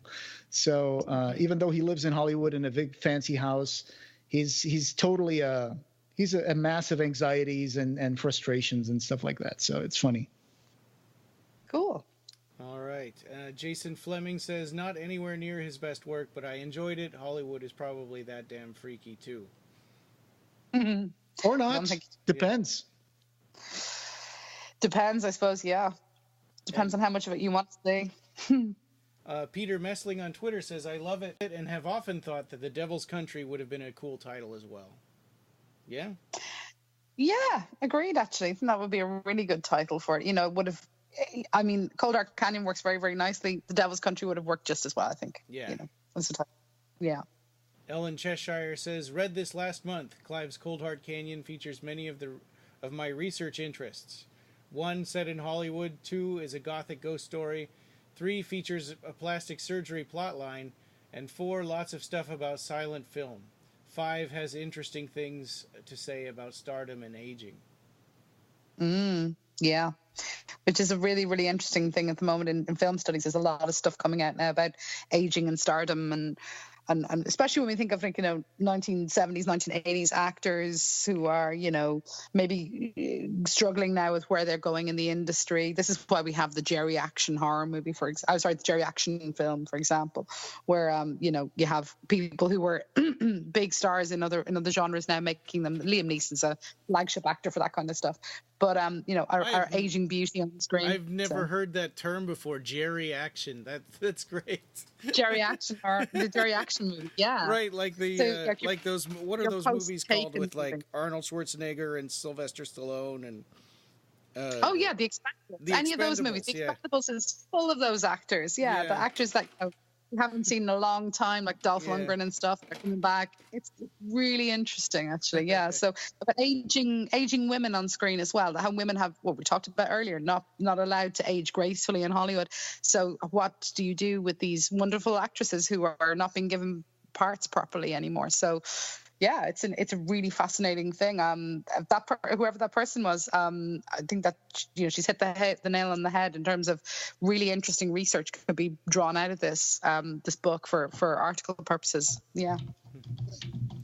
Marcus Williams says, I love it as well. Woefully underrated, in my opinion. It's Barker's closest novel in both style and substance to his books of blood since The Damnation Game. It's a Hollywood haunted house ride full of horror, love, and loss, equal parts terrifying, titillating, and heartbreaking. Oh, yeah. Yeah. That's a nutshell. That's the book in a nutshell. I just want to say how much I like that portmanteau, Jerry Action. Yeah. Yes. It's not my creation, I'm sorry to say, but Yeah. But it's there. There's another interesting portmanteau in Coldheart Canyon, which is cremains. That's from the section where the dog dies, Dempsey, and then they really call it that in cremains. Yes, I've heard that too. It's so corny. I know. Yeah, it's good though. It works. Right. Yeah. So I particularly enjoy this book, and it's not. I'm more of a fan of when Clive creates entire new worlds like Aberrad or Imagica. So that's the kind of stuff that I like more personally about Clive Barker's work. I think he's a master world builder, and this one, the fantasy intermingles really well with the physical world, with the reality. Okay, so I thought that really worked well. But personally, I do prefer. And I do get some of that from this book as well. But I like it when he comes up with these gigantic fantasy scenarios and introduces us to a completely new world with different laws of physics, with different stuff that happens in fantasy elements. So in that sense, I was very happy with the sections with the Devil's Country. But the sections from Hollywood, they just seemed like, I don't know. Personally, I was like, I want to get to the fantasy section. I mean, I understand why they're there. They're there because you need to see the story as taking place in LA, and the set the things that he's criticizing are part of the story. But I think it was one of those books that I was like, I was a little not disappointed, but I felt like I liked other books better than this one. So that's my admission at the end of this episode. Well, and Marcus went on to say, I think this quote by William Butler Yeats pretty much sums up the main crux of the novel. Sex and death are the only things that can interest a serious mind. Yes. Mm. And yes, very nice choice. Yes, very nice choice. I have to say it's really interesting you mentioned that you prefer the fantasy-based novels as such, because to me, actually, this I would be the inverse of what you've said. I love it when Clive starts in the real world and maybe goes into a secondary world for a while, but then comes back. I do prefer that personally as a reader. So this is one of the reasons why I think I really, really, truly love Damnation Game, because it's so London based and it really feels quite despairing and Weave World as well, though there was a good portion that was set in the secondary world. In but Liverpool, then again, and then we go back to Coldheart Canyon, and again you're kind of getting these really interesting moments or these scenes, for want of a better word, where he is exploring the kind of aspects of Hollywood that are unsavory, and then we go into the Devil's Country. So I'm actually okay with his control or possibly his restraint with the fantasy. Because then when we do get it, it's rather amazing, rather than feeling that I get a bit fatigued, I suppose, with the incredible level of secondary world like you get in a Magica or something. I do find that a bit too much for me personally, but that is a totally a personal taste thing. Sure, yeah, of course. I mean, Magica to me, that's like the book. So it's like it's my personal gospel. That's a Magica for me. Okay. So, it's just a matter of personal taste. Yes, absolutely. And Matt Lee said, I think it's his most accessible and one I recommend to anyone who's not read Barker. Really looking forward to your discussions. Oh, that's lovely. Well, you made it to the episode. I hope you enjoyed the discussion. Yeah. This is true.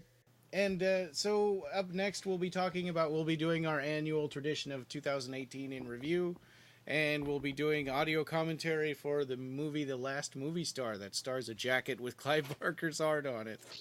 Wow. Burt Reynolds, who, Yeah. as it turns out, was also not a perfect guy, as you can, if you've been following the news about people who used to live with him and be married to him. They've mentioned that he also had his own shortcomings. So every actor has their own private life, and we're just used to seeing fantasy depictions of those people, even in magazines, because most magazines are just manufactured articles. I mean, you go into the supermarket and you see you can't get enough of that stuff with like Brad Pitt and Angelina Jolie, and they're divorcing and custody battles, and it's like they're just selling magazines, they're just making stuff up. Yeah. And so yeah, it's good to stay grounded. And if you have a particular artist that you appreciate or that you are fascinated with, I do advise people to separate the work from the person. And it feels like nowadays some people are starting to want to censor the art based on the shortcomings of the real life artist. Like, I was just involved in a discussion on Facebook the other day about Lovecraft, and there was this article on Vice about how we need to get over like H.P. Lovecraft, and he's a racist and this and that, and his work is super contrived and blah blah blah, and the depictions of blackness in his work are racist. And it's like, okay, yes, he was probably a terrible person, maybe a bit of an incel. He was afraid of women. He didn't know how to communicate with them. He was a very sheltered person with his family and his aunts and his mother and all that. But that doesn't mean that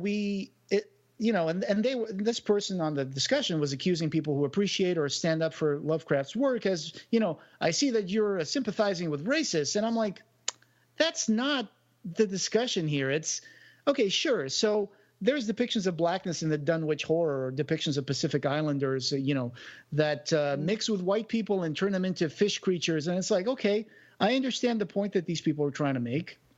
Sure, there's an underlying current there that's less than healthy, but you have to also see that as he did regret those things before he died. He did say that he didn't think that way anymore.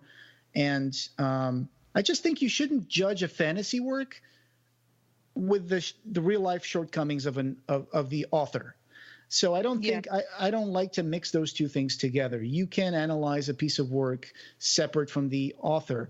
Most people don't know anything about the authors of the books that they love. And if they knew who that person was or the bad things that they did in their life, okay, so they may make a decision to stop reading that stuff. It kind of spoils it for you, but I don't think that takes away any of the merit of the craft and merit of the art that they made. So I don't know if I'm alone in this, but yeah. I agree with you. I mean, I teach film, and some of my students have expressed discomfort with maybe certain films with maybe Kevin Spacey. And I'm always like, well, hang on. That's not important. Then what's important in front of you is the piece of art that we're looking at, the film that we're looking at. Biography doesn't inform this because you didn't know this when the film was being made. You certainly didn't know this when the film was released. So it doesn't. It takes on a biographical quality maybe after the fact, but it doesn't. It shouldn't inform the way you read the film as a piece of art. I would argue, because no one is above scrutiny. You know what I mean? Some people are certainly more guilty than others, but there's nobody's above scrutiny. So I think the idea of you should take the art on its own merit, and then the biographical nature of it can certainly be unpacked at a later time. And you can't know everything about every author that made a piece of art that you like. You can't know that. Otherwise, you'd be sitting in a library all day reading biographies and reading essays about these authors, and you're not going to do that. Sometimes you just want to watch a movie and enjoy it. You can analyze it and you can say, oh, there's problematic ideas in here. There's things where depictions of people are not as they should be. But when it's a fantasy thing, you also have to be able to separate what is being used as a tool to, convince someone of certain views, or what's being used as a way to say, hey, look at this horrible character, look how horrible he is. He's making these bad things. I'm not saying you should do or believe the things that he says or does, but I'm just using that horrible depiction of someone doing something terrible as a way to move the story forward. If it's persistent, like in the sense of depicting every dark-skinned individual as perverted, or then there is a problem there. But but you can't just go ahead and say, well, this person was a racist, or Orson Scott Card donates money to anti-gay groups or things like that. So I'm not going to read his work. Well, I may not like Ender's Game because I think it's a contrived piece of work and it's not particularly the sci-fi that I like. And I think calling the aliens boogers and having kids kids becoming soldiers, it's not something that really appeals to me. But I'm not gonna, if I'm interested in watching a movie on Ender's Game, I'm probably not going to boycott it because of the what the author does, or especially when it's the case of someone who's already died decades ago. So in the sense that you're saying, I don't want to contribute to his economic success. Okay, I understand that. But when we're talking about someone like Lovecraft, who's been dead for decades, it doesn't matter. His work is now in the public domain. It's you can just enjoy the work for what it is. What about something like Jeepers Creepers?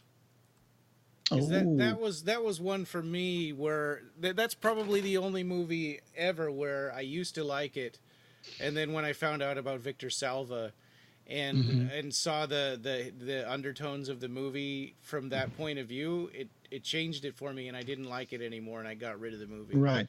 I think in that sort of thing, it's a personal decision. I just don't like it when people make a personal decision about, I don't like this artist, so I'm going to tell everybody who likes his work that they're just as good as the artist if they support him. Yeah. I don't think that you should do that. You want to make a decision not to watch the movie and not to support the author, that's your decision. But you shouldn't impose that upon others, because when we're talking about art, I think we're talking about different things. Yeah. Yeah. I mean, again, it's the idea again about, the person and the creation. I mean, I realize that I mean, authorship is something much more, in some ways, much more personal, because an author will hopefully only work with an editor and with a publishing house to get the material out. But I mean, you could equally look at an actor's career and say, well, if an actor's been accused of a crime, should we then therefore go out and watch their films? But I mean, if those films are made decades ago, I mean, what importance does that have in relation to the film that's been produced, that took hundreds of people to make and might be a classic of American cinema? I think that there's a frustration, I suppose, which is, I can understand people saying on one level, I don't want to economically support the viability of that author or that director or whomever. But on another level, I kind of think, it's a bit high-handed when it comes to revising history. And I think we need to be very careful about being revisionist in our history. This is not to say I accept or condone any of the things that have happened, but rather the idea that we're revising history and censoring history, and that's a very, very dangerous thing. It's much more dangerous to do that than simply find something that someone has done and distasteful or maybe not want to engage with their films or their books.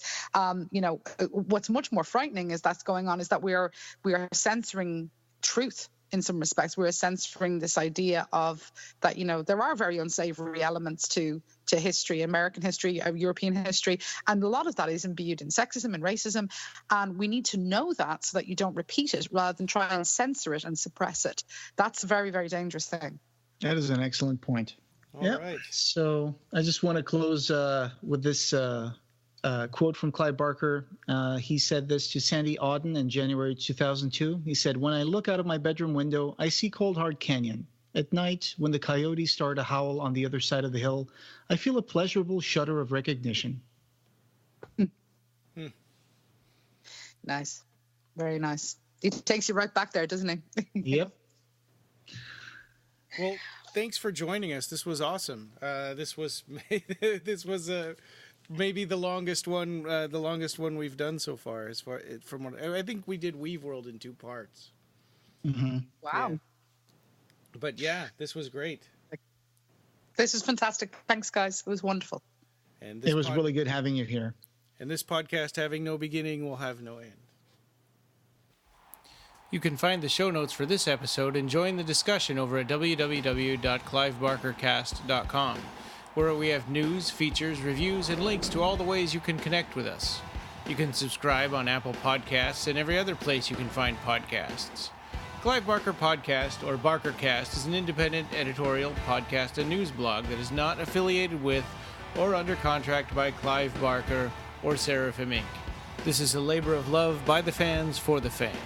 Thanks for listening.